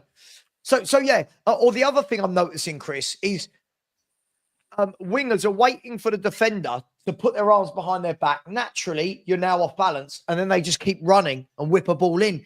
And surely, as a defender, how do you defend that? What do you do? My worry for the game generally is that the way the laws have gone, and linking back to what we were talking about before, this new offside thing, is it takes away the art of defending at all, really. You're making it so ridiculously hard for defences. Yeah. Like these defences, I know it wasn't the question, but the offside one, like you're drilled to have a line. And if you're going to stack it so far in the attacker's favour, that becomes meaningless and everyone's just going to camp on the edge of the 6-yard box. So, I'd rather go back to the days where we actually had some proper defenders and some proper skill in defending. Now it's impossible. Yeah. And when you could actually get stuck in as a defender, not that every time you even nudge the fella, he goes flying and it's a bloody penalty. Yeah, I think this is what money does to sport generally. Probably though, the more I can go with the more that. significant the outcome, everybody argues over everything, like every throw in, every single yard that a team's trying to get at a free kick. It just becomes a bit tiresome, but that is where we are, isn't it? The other thing I don't like on the game with the refs is the lack, how do I put it, the lack of balls they got in there, basically. When a ref just stands there and lets 5, 6, 7, 10 players come around him and start pushing him about and he doesn't even tell them to go away, why are you even going to listen to that referee? I wouldn't. Yeah. I don't like it when a ref can't stand his ground and hold the game. Look at the one who done the Inter and Barcelona one last night. Every time a player came up to him, he basically told him where to go stick it. Yeah, I've kind of got two contradictory views on that. One, I think refs don't help themselves sometimes because they start to enforce something and then it kind of all peters out. And then what you were trying to achieve at the start goes out the window. So stuff like that could be stamped out fairly quickly, I think, if every ref stuck to it. But that doesn't happen. But on the flip side to that, we have seen in the Premier League before sort of directives about not standing for the dissent and sending players off for foul language. But when that's happened before, the refs then get criticised for being, well, no one's come to watch you. You're not the centre of attention. You think it's all about you. And actually, about 20 years ago, when they tried it, Rooney got sent off at Fulham, I think, for having a go at the ref. And I'll tell you what, guys. Have you just seen the sitter that Saka's missed? I'm about 20 seconds behind, I think. Oh, my God. Have a look at what he's just missed. Starboy.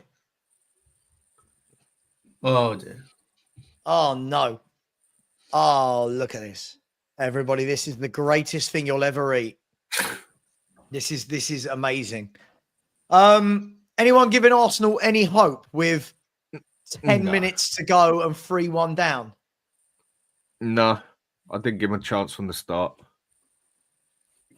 Yeah, but just one goal now, and this is my fear for tomorrow, right? People say, like, if Bodo score early, it doesn't matter. If Bodo score in the 85th minute, it's the Alamo at the end. And Agreed. I mean, but a lot of Arsenal our still fan base have already made up that they're rubbish. Arsenal still got to score 2 to even get a draw here. Yeah, but just scoring that one, then PSG's it's natural for any team, right? They're going to panic. So 2 goals is always dangerous. Oh my God!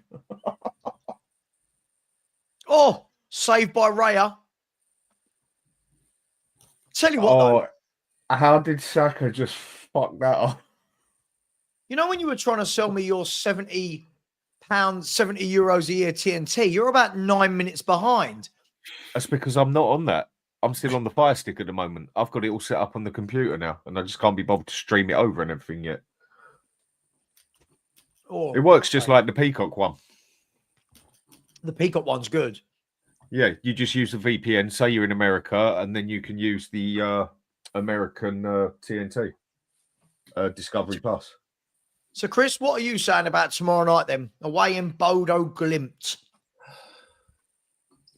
I was a bit disappointed in the first leg that we seemed to kind of just settle for a 3-goal lead. And I think the difference then is huge. I think if we'd have pushed on in the heads of the Norwegian team, 4 goals, the game's done, right?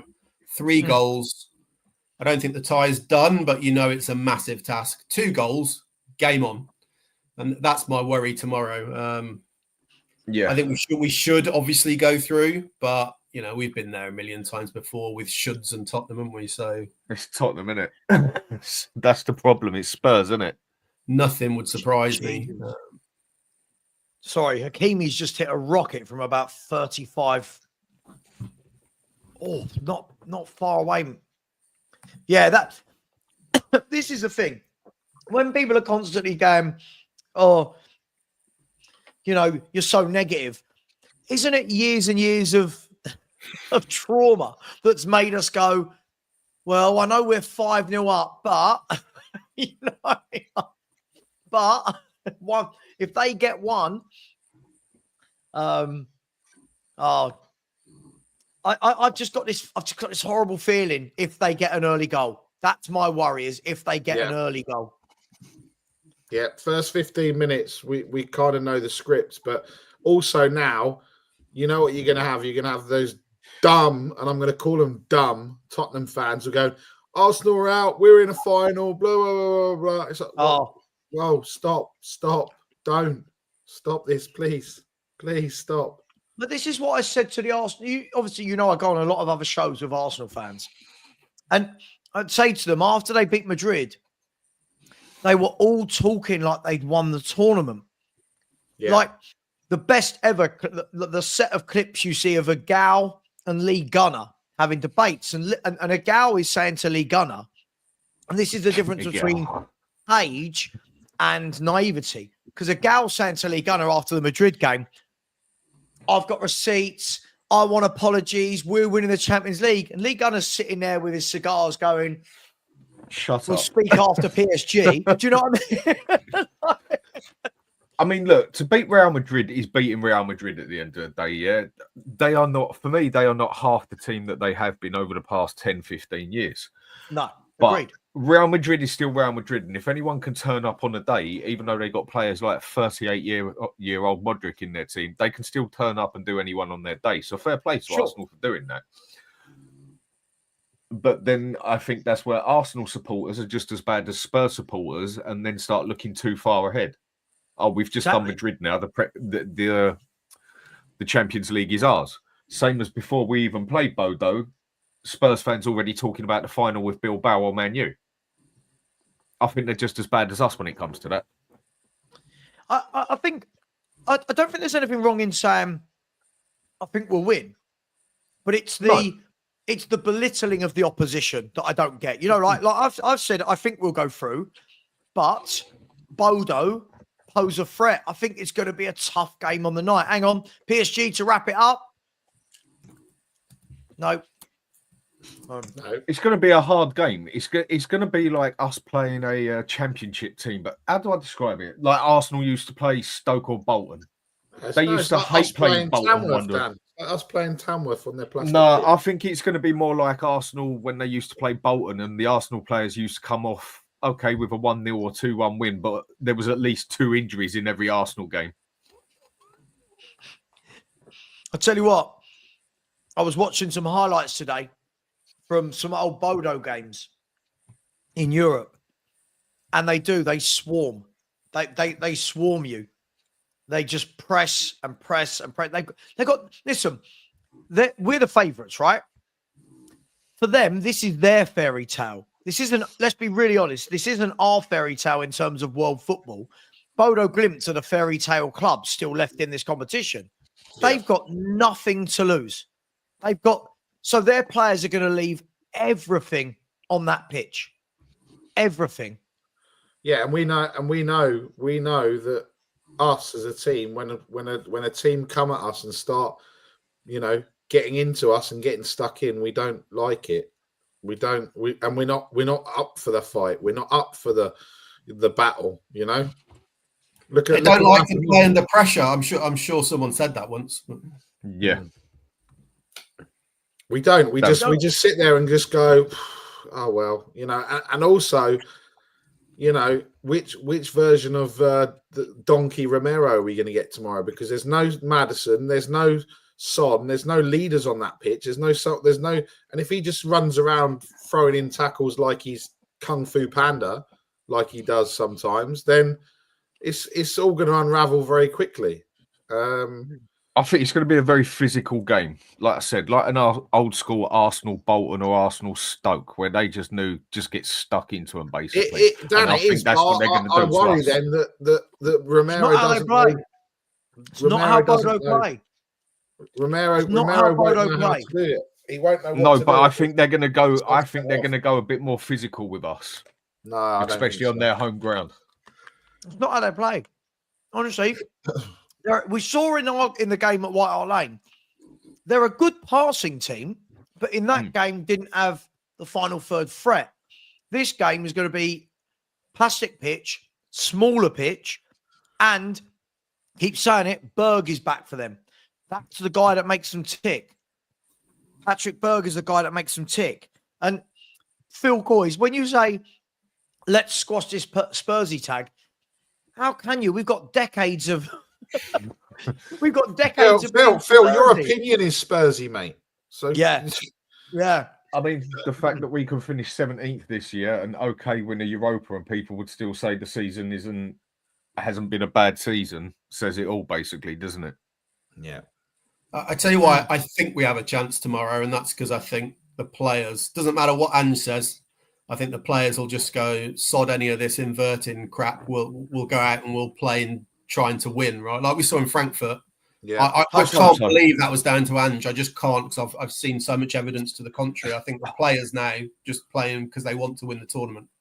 I don't know, but he did put it free at the back. He did put the defender on to put it free at the back as well. Yeah, at the end. Yeah, fair. But, you know, I can agree that a lot of it was more down to the players sort of thing. Yeah, because you see it in the league games where they don't give a crap, right? And then all of a sudden we do for the Europa. That's got to be, in my opinion, got to be on the players, and speaks about their lack of true professionalism. But hopefully it's enough to get us through tomorrow. And yeah, I reckon we're through tomorrow, whether we get a draw or even lose 2-1. And I don't reckon we miss Maddison tomorrow either. I think he's the one we are going to severely miss in the final. I'll tell you what, though. If they go 2-0 up and we need a goal, we will severely miss Maddison. Yeah. All the while we're winning, it will be okay. I agree. All the while we're not, that's where we're going to miss him. The thing is, for me, I'm looking at that team and saying, who is linking back to front? Who's linking the play? And that's the problem. Without Maddison, whenever he's on the pitch, he does it more than fans think. And he's always got stick. Everyone, look how much stick James Maddison's got this year. He's the only one that can link back to front. And like you said the other day, Dan, Kulu is a 10, but he's a different. But he's not a playmaker. He's an attacking midfielder 10, not a similar to what a Dele Alli used to do, sort of like shadow striker, attacking midfielder. Yeah. He's not a playmaker. No. Yeah, I don't know how. I mean, I guess we're gonna Richarlison, Solanke, Johnson. I guess makes me cringe already. I know. I'm guessing it's got to be, isn't it? I wouldn't play Tell. I wouldn't play Tell or Odegaard. I think tomorrow you're going to have some battlers on the pitch, and whatever you think of Richarlison, he doesn't mind a battle of some theatrics to slow the game down. I think everyone got upset when I scared everyone earlier with that message saying that he wasn't in the thing, and then said, surprise. You were in the mud, mate. You're always in the mud, Barry. You live in it.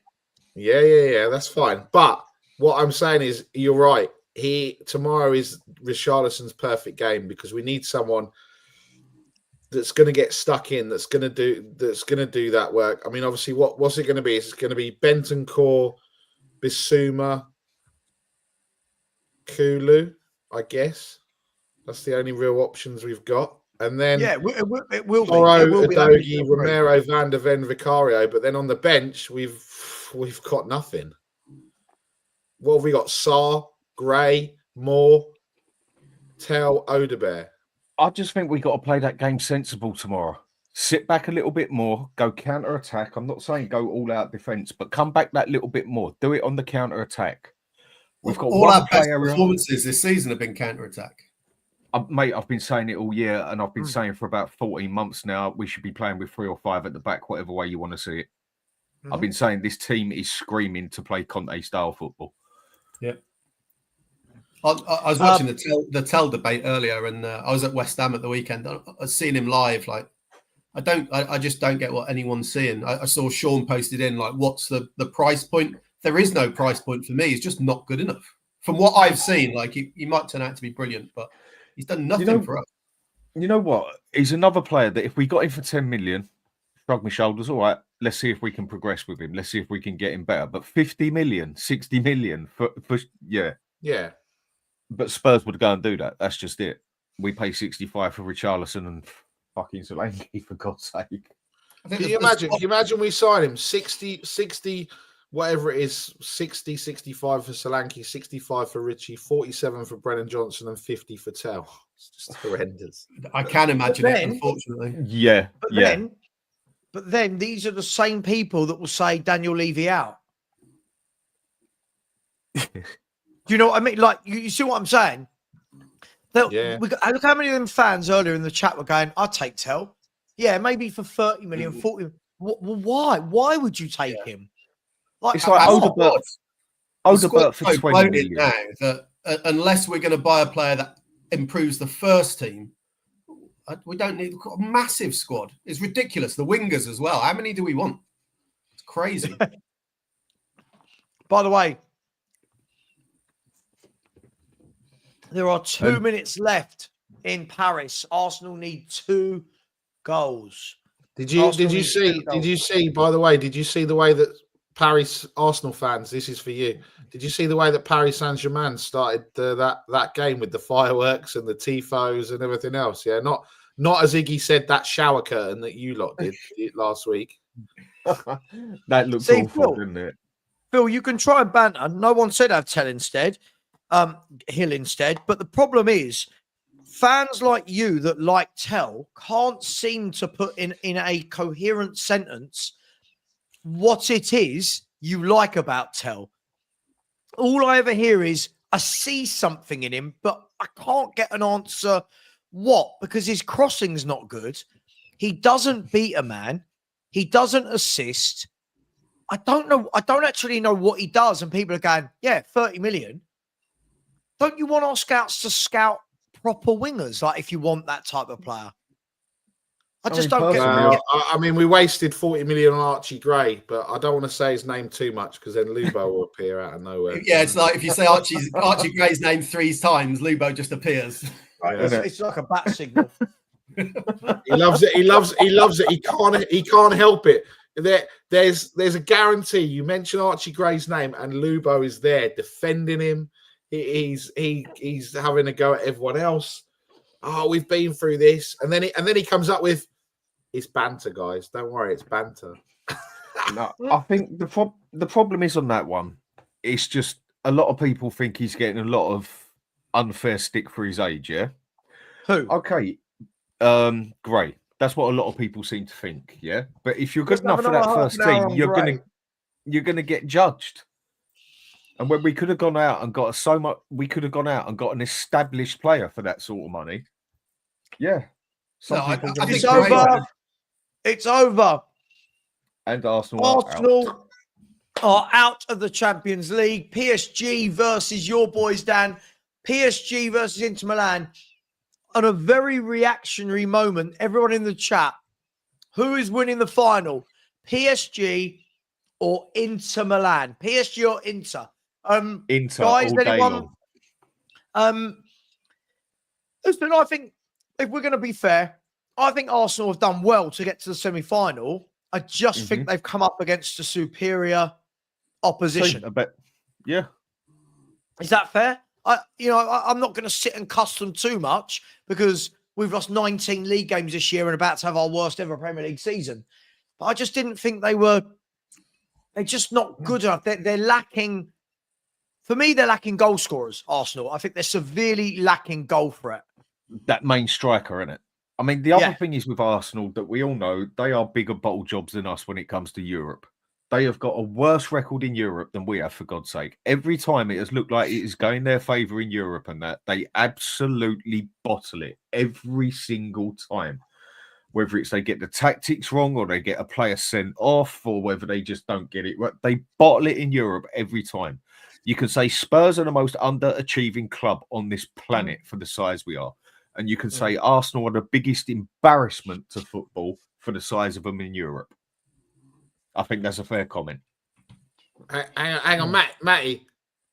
I saw it. I was waiting for Dan to finish. I love this.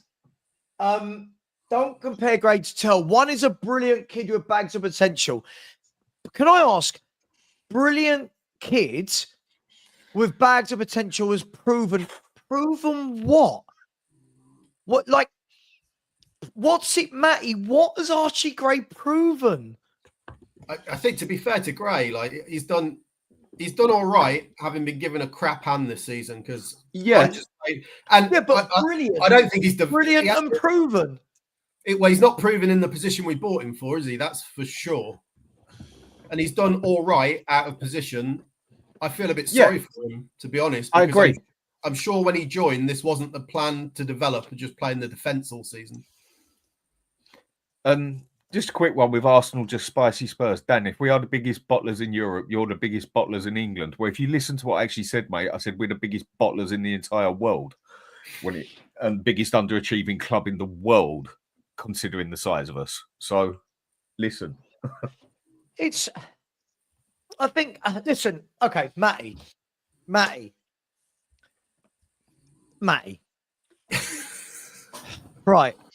Do you know the problem I have with a lot of these types of comments?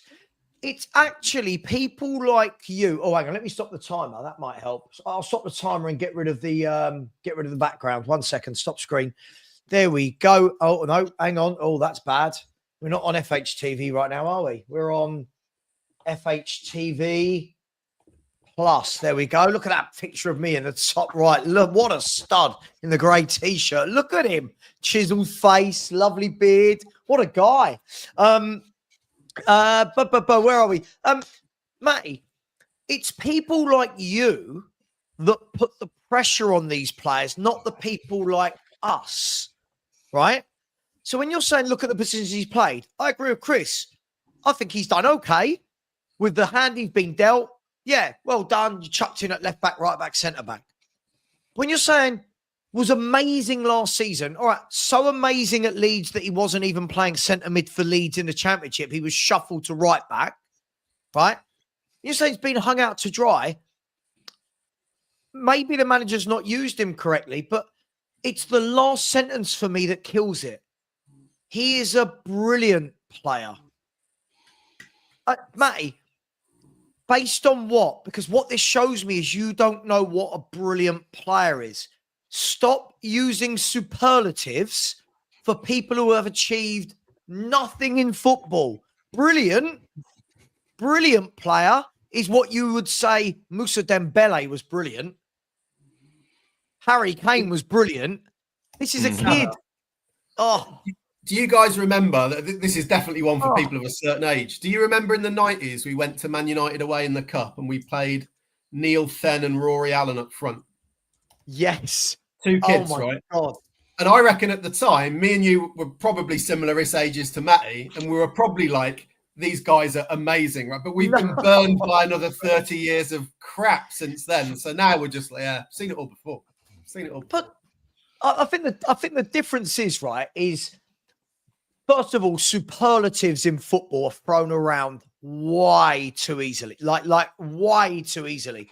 You used to have to do something as a player to get called good, then very good, then quality, then class, then world class. Now people just go, he's brilliant. And you're like, what? Like right now, I'll ask you on the panel.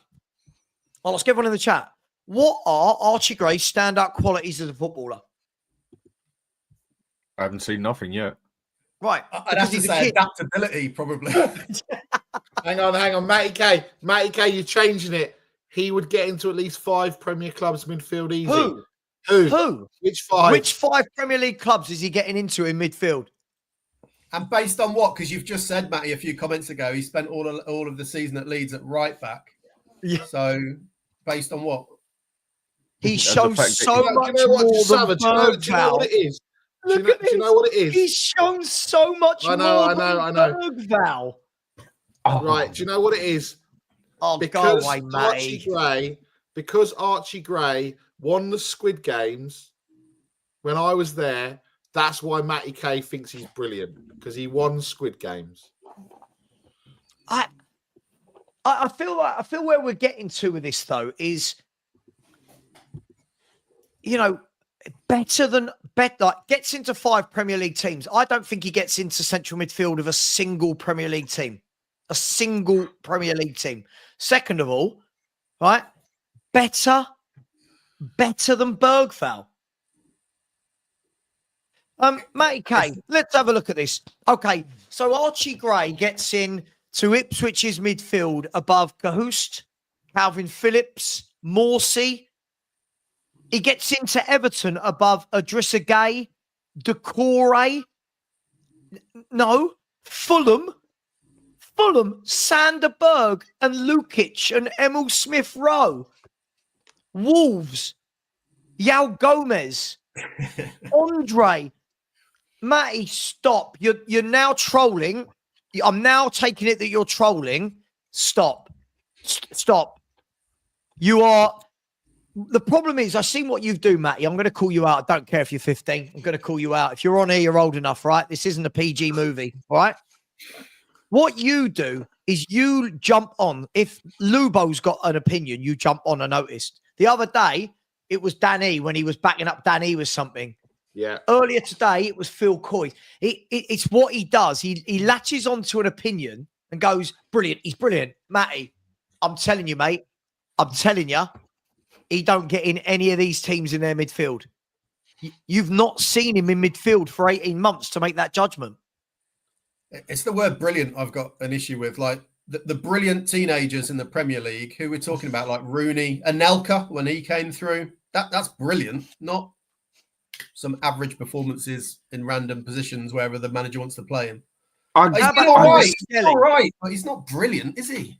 I agree with what you've just said. Who's playing left back in the Champions League tonight? How about Lewis Skelly? How about Wharton? How about Kobe Mainu, who was playing centre mid for Man United at the age of 18, playing for England in the Euro finals at the age of 18? And we've got people going, he's brilliant. And guys, anyone know the last time Archie Gray played 3 games in a row in central midfield? In this youth project that we've got. I don't even think Matty, he's done it for 18 months. Stop. Matty, stop, please. Yeah, Matty, you're being silly now. You're being childish. You're being childish. Lewis Skelly's a very good footballer. I know he's Arsenal, guys, but Lewis Skelly has broken into the England team. Yeah, Tuchel's made him his left back, and he's playing for the second best team in the country and in the Champions League semi-finals. You've got your guy can't even get a game in centre mid for a Tottenham team in 16th in the Premier League. Whose fault is it, Matty? If he was that good, then we wouldn't be making excuses for him saying Ange threw him in at Anfield. I mean, I'd have the one reservation that I have in judging any Tottenham player at the moment with let's see when he's under a decent manager. But there's no grounds at the moment to say he's brilliant. He might be. He might go on to do all of that. Agreed. Right now, there's not the evidence there. Maybe he will in the future. But Matty, let me ask you then. Let me ask you, right? Now, bearing in mind, I don't even rate a lot of our midfield. Simple question. Is he better than Bergvall? No. Is he better than Bentancur? No. Is he better than Yves Bissouma? No. Is he better than James Maddison? No. Is he better than Dejan Kulusevski? No. But you haven't seen anything that makes him better than any of our midfielders, yet we're talking about it's not his fault. Listen, Ange, listen, I'm going to say something nice about Ange now. I'm going to say something nice about Ange. For as much as we have a pop at Ange, right? All the players are back fit for Tottenham now. Bergvall still plays. When fit, Bergvall still starts as his as one of his 3 central midfielders, 2 central midfielders. So we can say, Ange is a terrible manager, but clearly he saw Bergvall was good enough, like the rest of us did, and he's played. And he's held his position. Plasma, you're missing a point. My point is, Gray can't get in above any of these midfielders, central midfielders that we've got, because he's not good enough. And Bissouma ain't even a DM either, and he keeps making cock up after cock up when it comes to defensive issues because he ain't a defender. And Gray still can't get in front of him. We did do something very similar, didn't we, with Skip when he went on loan to Norwich and he was going to be generational and the next amazing player. And yeah, but Skip, when he done that at Norwich, he actually stood out big time, and you could say, yeah, there's a chance we got something there. Gray has done absolutely nothing to say we've got a quality player there. I think he's held his ground well. I feel sorry for the boy big time. But what has he actually done to say that he is worth 40 million to put in midfield? But you know what? Here's the thing. Let me twist this, right? Do you know what it is, Matty? I think most of us that are sensible are waiting until we see him do something in central midfield when he plays there to say, you know what? Yeah, he's a very good midfielder. The problem is with you, Matty, and the other people that just love this boy off. What are we basing it on? Last year, he spent the whole of the second half of the season playing right back for Leeds. He's played the whole of this year in defence for Spurs when he's played, right? So for 18 months, the guy you're saying that plays central midfield for at least 5 Premier League teams hasn't played central midfield as a footballer for nearly 18 months. That's madness. He's supposed to be a 6, right? Allegedly, as I understand it. Is he? I think he looks that's what the rumours were. 6, Chris. I think he's very slight. But I was just going to say, like, Matty's just about old enough to remember Dembele and Wanyama. And, you know, when you're talking about brilliant, you can't even, it's not even a conversation, is it? They're just completely different players. You think he's an 8? I don't know. I think people think he's a 6. But even the fact we can't agree on that probably tells you something. Could someone do me a favour in the chat? Someone, I don't know the site to go to this. Actually, Chris, you'll probably be very good at saying like this. Is there a way we can find out how many games he started last season for Leeds in central midfield? I don't know if that's when I watched him play in midfield for Spurs, only been a couple of times, I look at him and go, no, you're massively out your depth, mate. Like you're not like. Have a look at Kobe Mainu. When he broke into the Man United team, powerful, right? Looked a powerful young player. A lot about him. Gray, to me, looks like a nervous kid. And there's nothing wrong with that, guys. There's nothing wrong with being a nervous kid at 18. But our fans are just hyping him up. See, Bobby, that's what I want to see, mate. That's what I want to see. How many of Gray's games were actually at right back last year for Leeds and how many were centre mid? Because if the majority were right back, then how can you take anyone seriously? How can you take anyone seriously like Matty K that says he's a midfielder? Well, but based on what? Agreed, Plasma. Agreed. He needs a loan. He does not. He's not ready. He played in centre at the start of the season. 46 games. He played in centre midfield.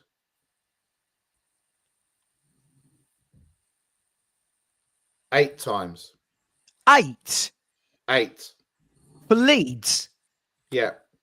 So where are these people getting and their... 5 of those were before the end of September. So the other 3 came in the last 4 games against Blackburn, where they lost 1-0, Middlesbrough, which they won 4-3, and they lost to QPR 4-0. And he played 90 minutes in those games. That's in centre midfield. Okay, so this guy's played 8 games. I'll round it up. This guy's played 10 games as a pro footballer in the Championship in central midfield. Right? Even if it's 20. I'll tell you what, I'm going to be really generous. This guy's played 20 games in central midfield in the Championship. And our fans are claiming he should be playing central midfield for us and that he gets into teams like Fulham, Wolves. Like, what are we basing this off? Like, what are we basing this on? Where's the evidence? Have we forgotten what a good footballer is that much that we're that desperate to prove that this kid is good that we're just going to make things up and say he's better? So what are we doing here? Do we want him?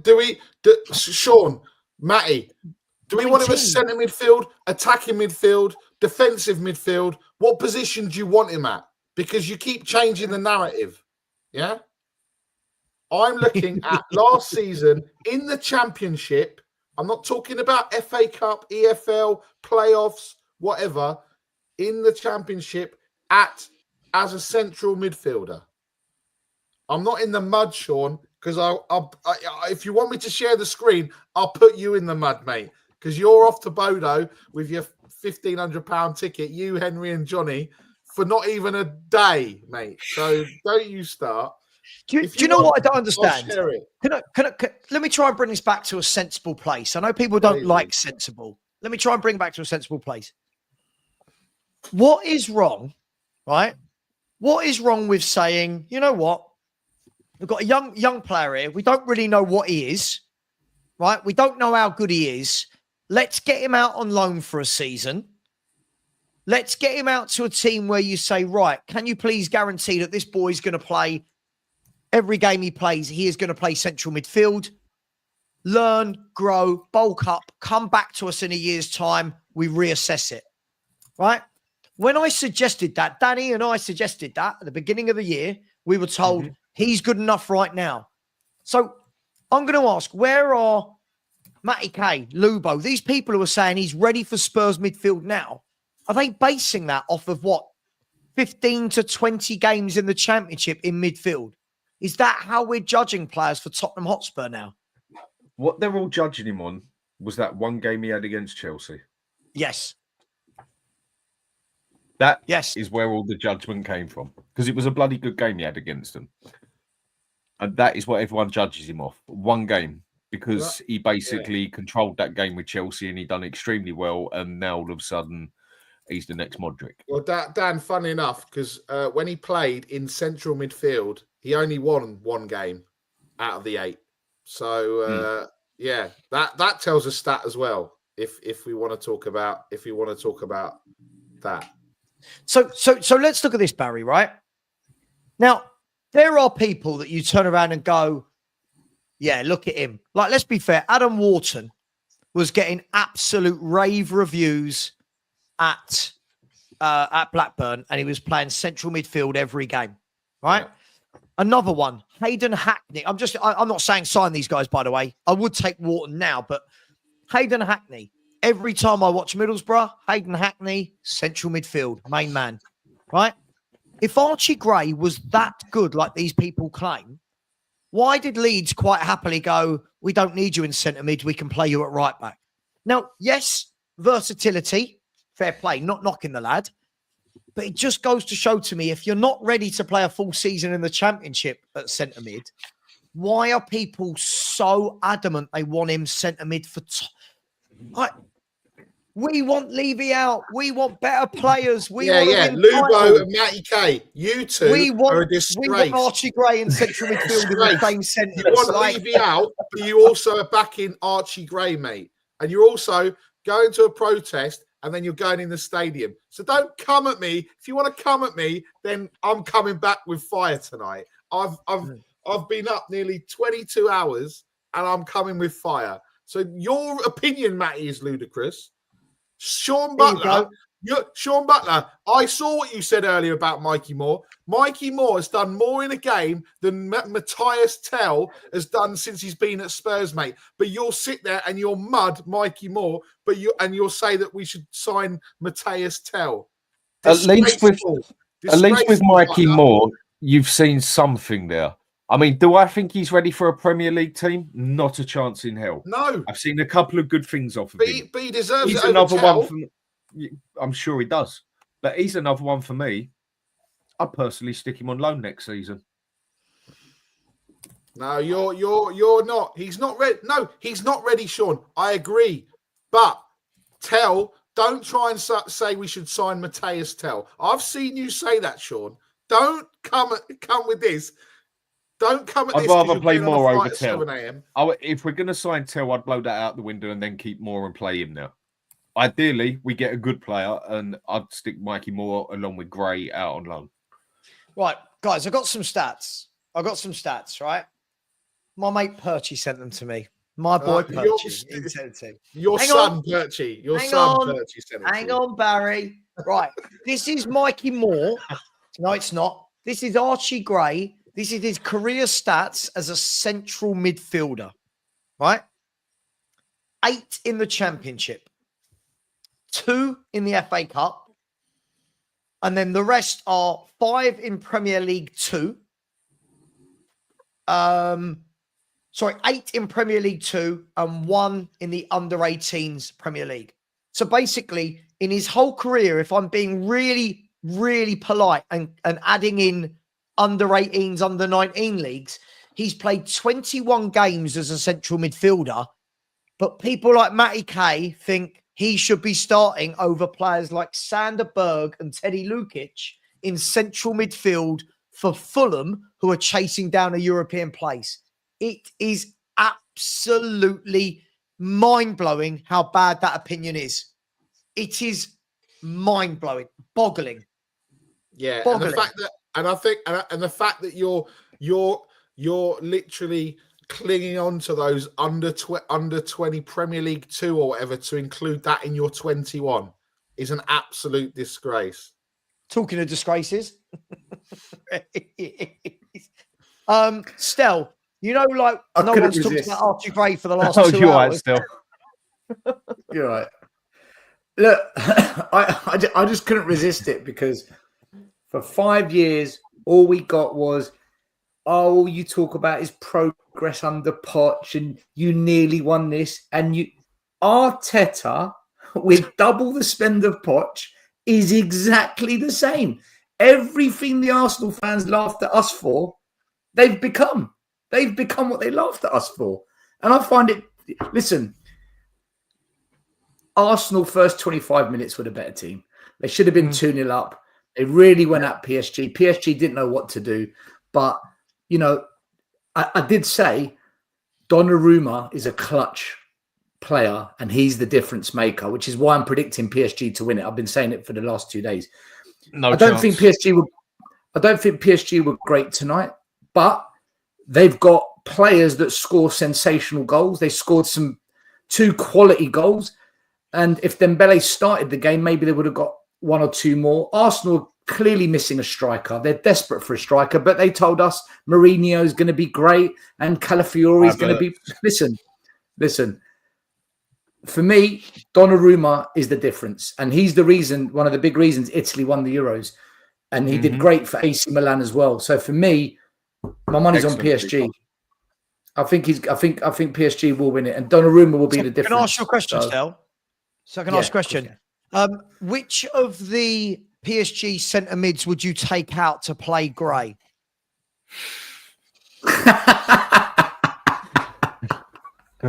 Caravascalia. I love it. We've got little Matty K in the chat telling us that Archie Gray gets in over Sanderberg and Teddy Lukic at Fulham. Apparently, he gets in above all of Brentford's midfielders. He gets in above, who was the other one? Gomez and Andre at Wolverhampton Wanderers. I've no idea what's happened to this fan base. I don't know where we're at. I don't know what we are. Just go back to when you were 15 years old and what you were like, and then you realise, you know, I used to say things like... Lubo's not 15 years of age, and he's got that same shit opinion.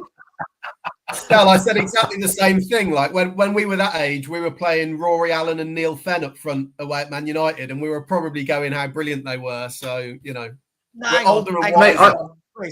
Chris, we were playing young kids like Nick Barmby. Now that was a player. Nicky Barmby. Mate, that was a player. I thought Darren Caskey was going to be a top player and Reto Ziegler. No. I've always had standards, lads. I've always had standards, I'm afraid. I don't rate players easily. Hey, how great is it Arsenal have fucked it up again? Isn't it just fantastic? I love it. Listen, I love it. I think it's brilliant. Yeah. It's like I said, Stel, when it comes to Europe... about since last season when they bottled it. Still, when it comes to Europe, Arsenal are the biggest embarrassing underachieving club on this planet. When it comes to just football in general, that's Spurs' place, biggest underachieving club in the planet. But the fact that really, really rattles and pisses off an Arsenal supporter is when you sit there and you say, you can't really sit on the high table. You have to sit on the table with us. Why? Okay, you've won more than us, but you haven't won anything that we haven't won. And we have a better record in Europe. They are never, ever going to be able to call themselves a superior big club until they can get on that table with Man City, Man U, Chelsea, Forest, Villa, Bayern Munich, Porto, Inter, AC, list goes on until they do that Champions League.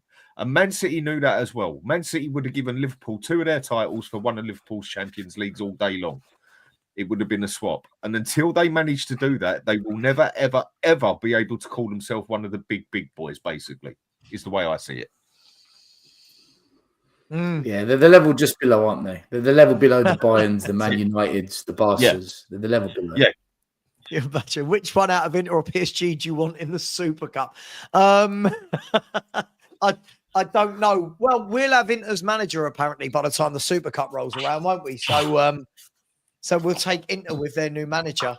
By the way, if you haven't smashed the like button, come on, people, smash that like button, and please do subscribe. You've been very generous tonight with subscribers as we head towards 2,000 subscribers on this new channel in 3 months. So I'm pretty pleased with that.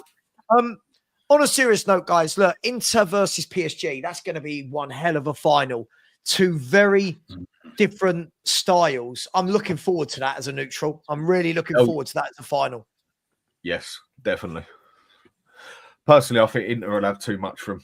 I think Inter will have too much experience from. I think they'll have too much from. Inter can take what PSG put them in defence-wise because PSG ain't no Barcelona. They ain't got no Yamal sitting there setting it all up. They got some very good players. I think Inter will do them 2-1. I think it's going to be similar to Inter versus Barcelona. Won't be as phenomenal up front as Barca were, but it's going to be a similar game. But for me, I think defensively, PSG is slightly better than Barcelona. But again, Donnarumma. I could go with that. The guy's just an elite level performer on the big stage. And I think that's where the game's going to be won. Donnarumma will be the reason that PSG win it. But you know, it's going to be a good final though. I don't think it's going to be one of these games that everyone builds up and says, "Oh, it's going to be." I think it will be a really good game. I do think it'll be a good final. I do. Hang on. Matty's bringing us some pearls. Are you talking about me? Composure, versatility, maturity, passing action, consistency, intelligence on the ball. It's got humble in there, Savva. It's definitely not you, mate. Sorry. Are you describing? Is he describing Yamal or Archie Gray? Like, who are you describing here? What have you seen? What are you doing? Oh, seriously, Matt, give it a rest. You're allowed on the internet after 10 p.m. If you are, jump on, mate. If you are, jump on. I'd love to. He's had too many Haribo, I think. It's gone to his head. It's just mad. It's just mad. 21 games. This is like, you know, these days, guys, like, do you remember to get an England cap, you used to have to do something? Do you remember? Like, back in the day, people like Les Ferdinand, Ian Wright, like people like Andy Cole, these guys couldn't get England caps. Now you just have to be English, have played a Premier League game, and they go, come on, in the England squad. It's mad. Yeah, Sinner. Yeah. It's like he's talking about Pedri, innit?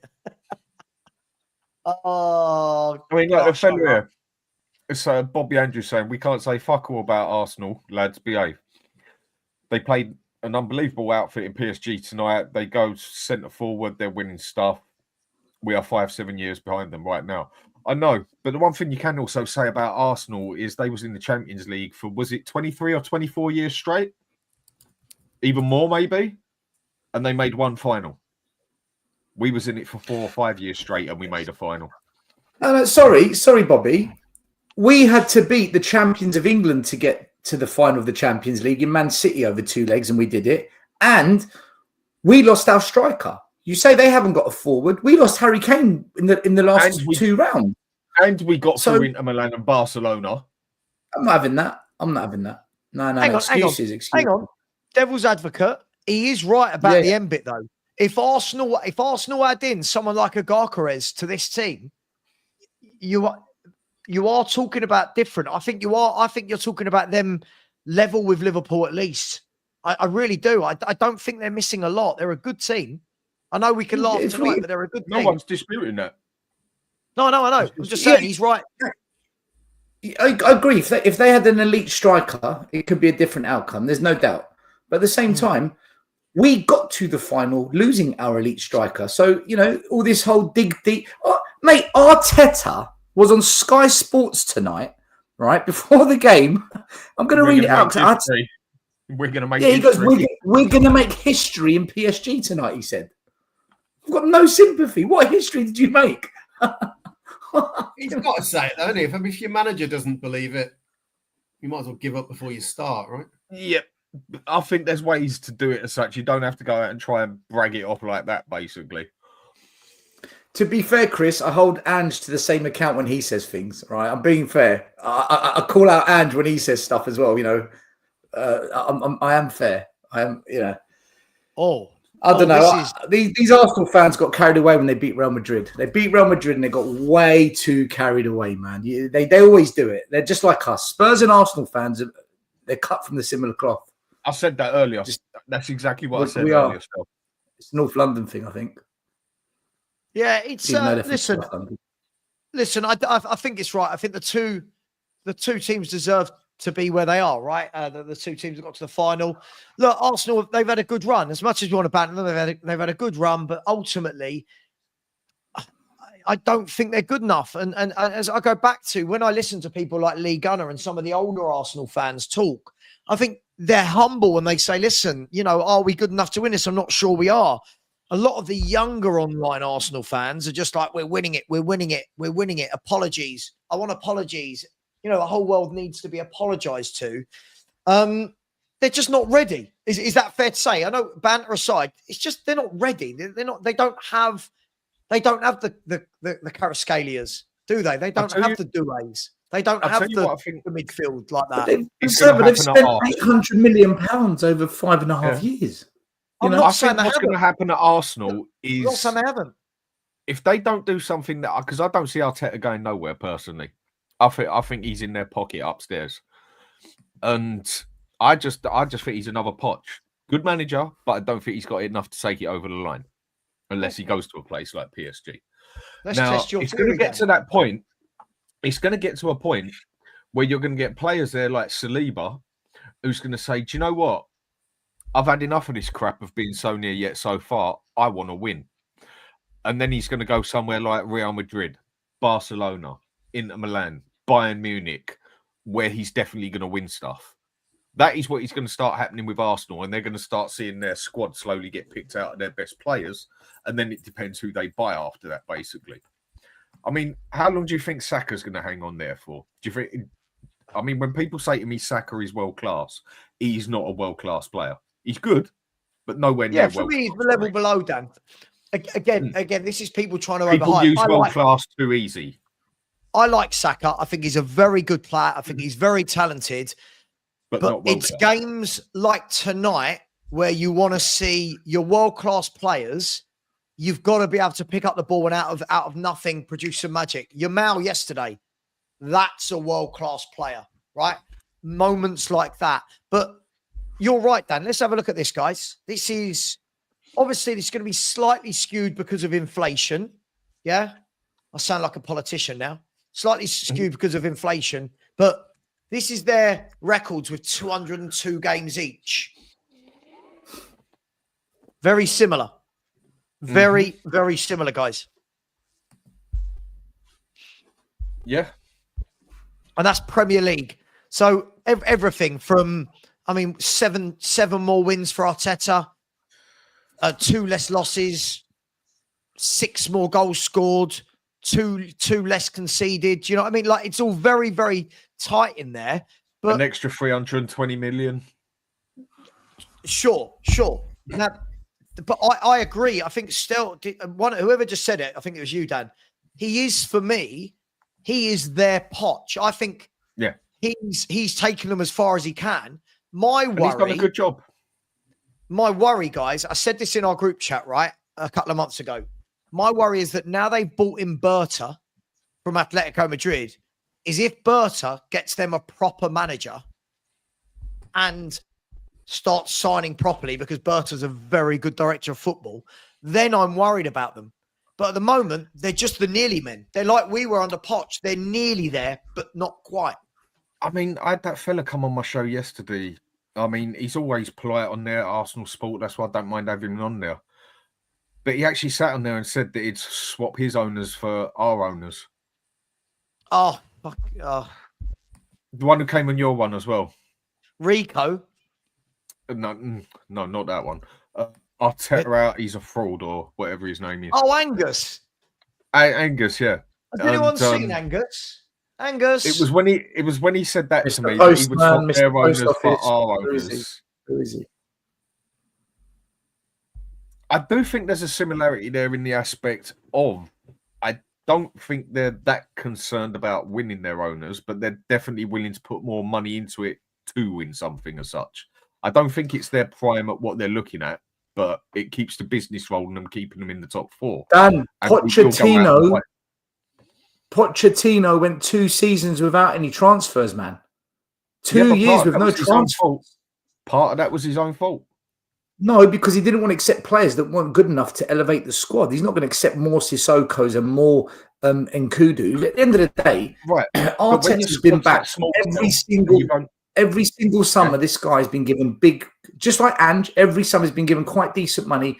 Poch, just as we were on the brink of being something wonderful, we hit the self-austerity button and sabotage the whole thing. You know, we sold Moussa Dembele 5 months before a cup final, and we didn't replace him. Then we went to the Champions League. Hang on. With the midfield of Harry Winks and Sissoko. It's embarrassing. Midfield of Winks and Sissoko in the Champions League final. In the same month that Dembele went to China, is it China? Dembele went to China. In the same month he went to China, Pochettino turned down Yuri Tielemans on loan. All right. Okay, Savva, let's say that's true. The greatest Dembele midfielder in the Premier League. Surely you keep Dembele to the end of the season. But the club wanted to cash in. It was a money-motivated move because they didn't want him to go on a free. So we went into the Champions League final with Winks and Sissoko in a double pivot. I mean, fucking, you're not helping the manager. Even if Poch would have had Archie Gray available in 2019. if he would have got 2 average players, if Poch would have got 2 average players, at least he would have had more on the 11 that he basically had. He would have had a little bit more option, and that could have helped. But no, you're right. We needed players that were good enough for that first team to take us up another level. Like Arsenal did when they got Declan Rice, basically. And they still complain that they don't pay the money. But I think they've needed a striker for about 3 or 4 years. Easy. And that's the one they ain't really gone for. They need a striker, and they need someone to cover Martinelli or replace Martinelli. That's what Arsenal desperately need. Everything else, I think they're fine. But now they're probably going to listen. Good luck to them. I couldn't give a shit. I'm happy. Fuck. Yes, honestly. Fuck. Yeah, as I've always said, my worry is if they do what everyone knows they need to do, and that is my worry about them now with Berta signing.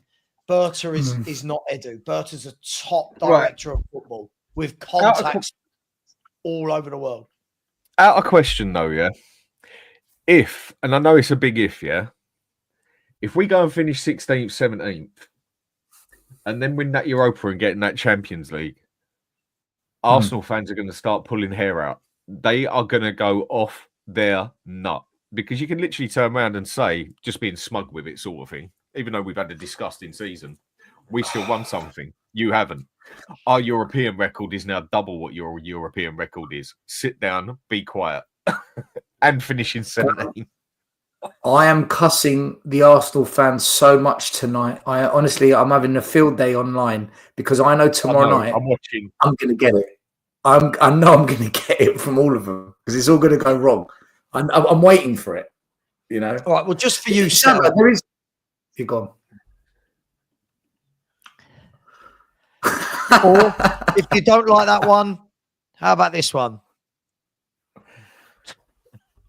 Do you know why I'm laughing? Is because I'm almost like, as much as I've said we're going through tomorrow night, I'm just almost picturing 24 hours in the future and this being us receiving loads of memes and gifs, and I just you got to laugh. You got to laugh.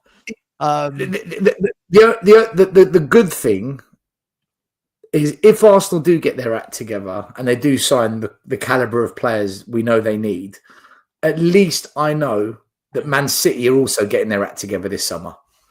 I've got comfort that Pep is going to get what he needs as well. So Arsenal aren't going to have have it the way they want next season either. They're going to still have to beat a magnificent Man City. And I think Pep will rebuild it. He'll get the money and the players.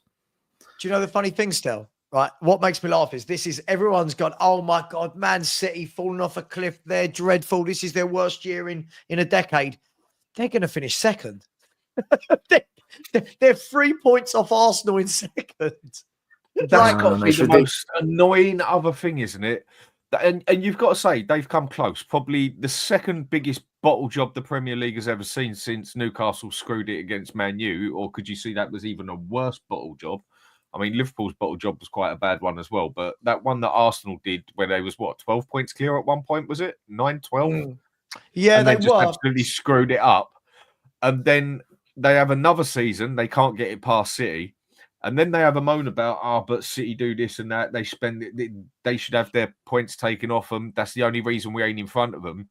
And then the season that City just go tits up and have the worst season they've had in like 5 or 6 years. And no other team plays particularly great. And if I'll be honest, I don't think Liverpool was special this year, just consistent. And they still can't go and do it. That's got to piss someone off no end, isn't it? I don't think this was Liverpool of quality of 3 or 4 years ago. No chance. Yeah. It's some Greek bloke, some bearded Greek bloke, Phil B. He was passing them around in WhatsApp groups. But does anyone like so we talked about this at half time, me, you, and Barry, Dan. But Stel, Chris, I know we don't care as Spurs fans, but as football fans, do you think Arsenal now move? Do you think now Berta coming in can turn around and go, right, we're having a shake-up with the manager now. The manager's had 5 or 6 years. He's not got over the line. We're going to move him on. Does that need to happen? Do they need to learn their lesson, I suppose, from what happens with clubs like us? Sometimes you have to move a manager on. They should do, but I don't think Arteta's going nowhere. It's the owners. Really? I think he's in their back. No, I think he's in their back pocket and quite happily, nicely. I think he's probably got another season. I think next season the pressure's really on. He's got to properly deliver something. I think if they repeat this season next season, probably then is the time that they'll call it. I think. I mean, also depends who's available a little bit, right? It's if you look at the players they've got as well. Let's be totally honest, yeah. They got better players than us. I know that, yeah. But who on that team can you really put down as an out-and-out winner? What, for Arsenal? Yeah. Declan Rice? Not really. Not for me. He hasn't done it yet. He won the European trophy with West Ham. The team to okay, but then hang on. trophy. But then hang on a minute. I get told if Romero gets brought up, his World Cup don't mean shit. I don't think anyone. No, but you said winner. Quite a few people have said it. I mean, an out-and-out winner who can get through a game like this, drive it through this, win it, get that league. I don't think they've got enough out-and-out winners in that team. I agree. All right, so you're talking about winning mentality, not people who have won trophies. Yeah. Okay, it's a better way to put it. Yeah, I think Declan Rice is. I still stand by my comment. I think Declan Rice is a winner. I do. And if I was Arsenal, that would be my captain. I think that, and I think a lot of the Arsenal fans agree with that. That should be captain, Declan Rice. But you're right. Yeah. I don't. Again, Saka gets a lot of star boy, world class. Again, in big games like that, and I'm not. Again, it's difficult when I talk about this. You've got to remember we're on my second channel now, so I don't just want to say I'm all Spurs centric. As a football fan, I go into games thinking, "Go on, then, let's see this star boy that everyone keeps talking about. Show me." Do you know what I mean? Get on the ball. Show me you are this world-class winger. And I don't see it in games like tonight. I know he scored the tap in whatever, but I don't see him giving... who was he playing up against tonight? Nuno Mendes. Nuno Mendes was booked in the first 10 minutes, weren't he, Dan? Was it the first 10? First 15? Something like that. 10, right? 15 minutes. Surely, if you're this world-class winger, and if you're the manager, guys, aren't you saying to Saka... I'm saying, get the ball to Saka, run at Nuno Mendes every time you get the ball. Just run at him. Make him commit. I don't see enough. I don't see enough in Saka for him to be at that level. Do you know what I mean? Like when you're talking about world classes, the Ryan Giggs, the Eden Hazards, those level of players, the Janolas, this is not the Bales. He's not that, is he? Saka, is he at that level? No, never in a million years. Saka does not touch what Gareth Bale was capable of. Saka hasn't even done in a season what Gareth Bale has done with us, except maybe his first season. Saka, I think, look, my biggest problem is, and this is where I have a lot of arguments with people or debates with people, it's just the way I suppose people looks at things different. I don't think there is many people like, would you say Haaland is a world-class striker? All day long. He's elite. Yeah. No, not for me. Why? Because I judge him by what I remember strikers as, and I can name you 10 strikers that were better than Haaland. That's my problem. I find it hard to change the times round, yeah? When people go and tell me like someone like Haaland was better than Ronaldo or Batistuta or Shevchenko on his day and that. I know. It's just where that is where I struggle with this world-class thing and maybe just don't If you want to go by modern day, yes. But modern day people who get called world-class wouldn't even lace the boots off some of the people 25 years ago. But his numbers would lace the boots of those players. This is what people have to remember. I get what you mean with the numbers. Right? But the thing is, as a goal scorer, who in the world is better than Erling Haaland? At the moment, as a more complete striker, I'd say Kane. But for what he can do and get through with the ball, I'd say Haaland. I'm just saying, as a goal scorer, right? So this is what we tend to do now, though, right? Is we're picking holes in what someone like Haaland doesn't do, even though the guy's scored. I mean, isn't he like nearly 1 goal per game in his career or something? Like, the guy is scary in any era. That guy's scoring goals. Yeah, that's the thing. And for me, I just think there was better strikers back then. That's what I'm saying. But if he had played back then, this is the thing. For me, he is a throwback to that era. For me, he is that guy that is fierce in the box. Nowadays, we've got too many strikers that are judged. Like, look how people judge Solanke, Dan. Right? when I ask people, no, Dan, yeah, but Haaland, Solanke, come on, still. Right? Yeah, but Dan, the point is, when I ask people, what's Solanke good at? Right? Back in the day, you'd say, what's a striker good at? Yeah, brilliant in the air or superb finisher. Right? Now it's he presses well. That's how we're judging. He presses well. He works hard. It's like, sure, but how many times does that ball ripple the net? That's all goal scorers should be, surely, unless you are someone like and use this loosely, guys. Unless you're someone like Emil Heskey, whose game was in a 4-4-2, he is the guy that is just supporting Owen up front. He's the guy that's holding it up, wrestling the big players up. I don't judge that player by does he get 25 goals a season. But in this era, if you're playing one up front, that guy up front needs to put the ball in the net. And we've had that. We've had that with Berbatov. We've had that with Kane. We've had that with Defoe. We've had that with Sheringham. We've now got Solanke. That's what people are judging strikers like Solanke on now, Dan, is work rate, pressing. And that's why I think Haaland is elite, because that boy, Charles, I just judge him to what I remember as world class. I know times have changed, so you could probably say he's a world class player now. But for me, if I take him back to 95 or 2000, I don't think he gets into the world class lot. I think he gets into the one below. Same as if I think you take Harry Kane back there, he ain't getting world class. He'll get a step below. And this is why where I struggle, like when people call someone like Saka world class, and I can even turn around and I won't say a world class player, but he will seem 10 times better than what Saka was. Steve McManaman. Yeah? Quality player. Yeah. But he wasn't world class. Not in that generation. Put him in this generation, he would be elite.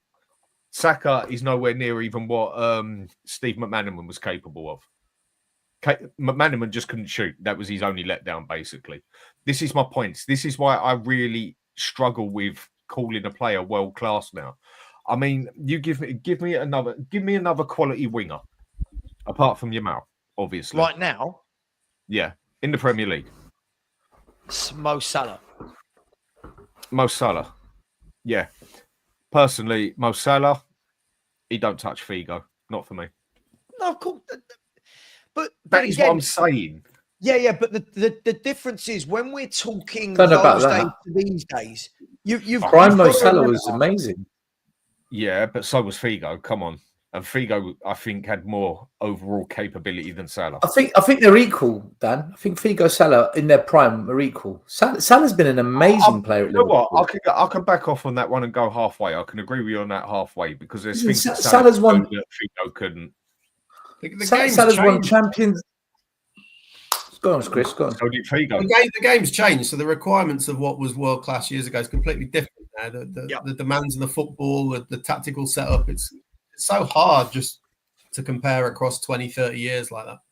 Because I'm sure people another generation up from us will start going Bobby Charlton, George Best, So, but don't you think as well, Chris, when we talk about words like wingers, right? Let's remember when we were growing up, guys, wingers played in a 4-4-2, they weren't scoring 20 goals a season. That wasn't their job.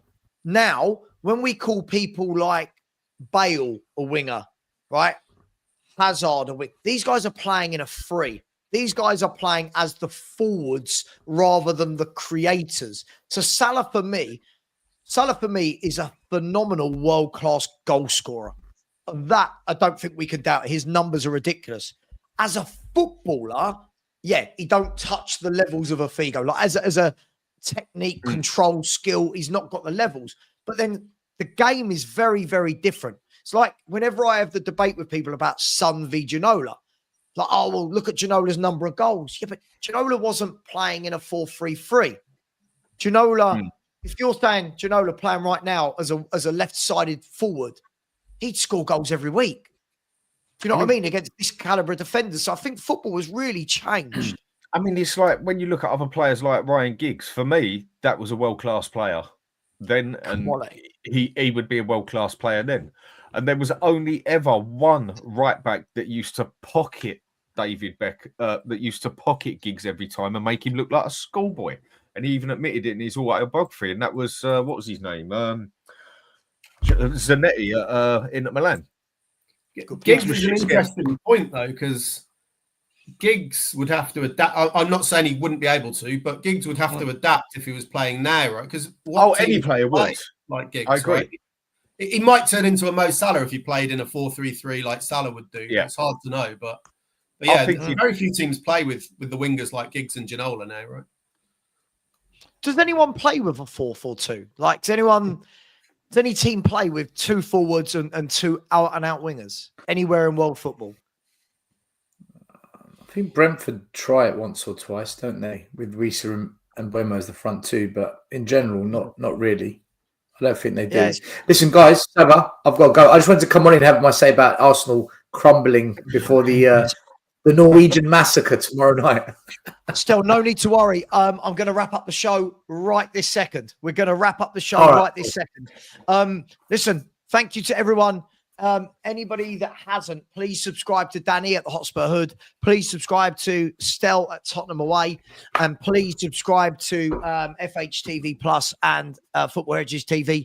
I don't know when my next watch-along is on here. I've got loads of watch-alongs planned for the weekend because there is some great games this weekend. But tomorrow on my main channel, 10 a.m. for the morning show. And then in the evening, we've got a watch-along for a semi-important game in Norway, which Stel is assuring us all that we are losing. So let's see what happens tomorrow night. A semi-hard-on game. A semi-hard-on game. Dan, Stel, Chris, thank you very much. Really appreciate that. Enjoyed it. Take care, everyone. Much love. Thank you for everyone who subscribed. Take care. And as always, come on. Arsenal bottled it. You PSG.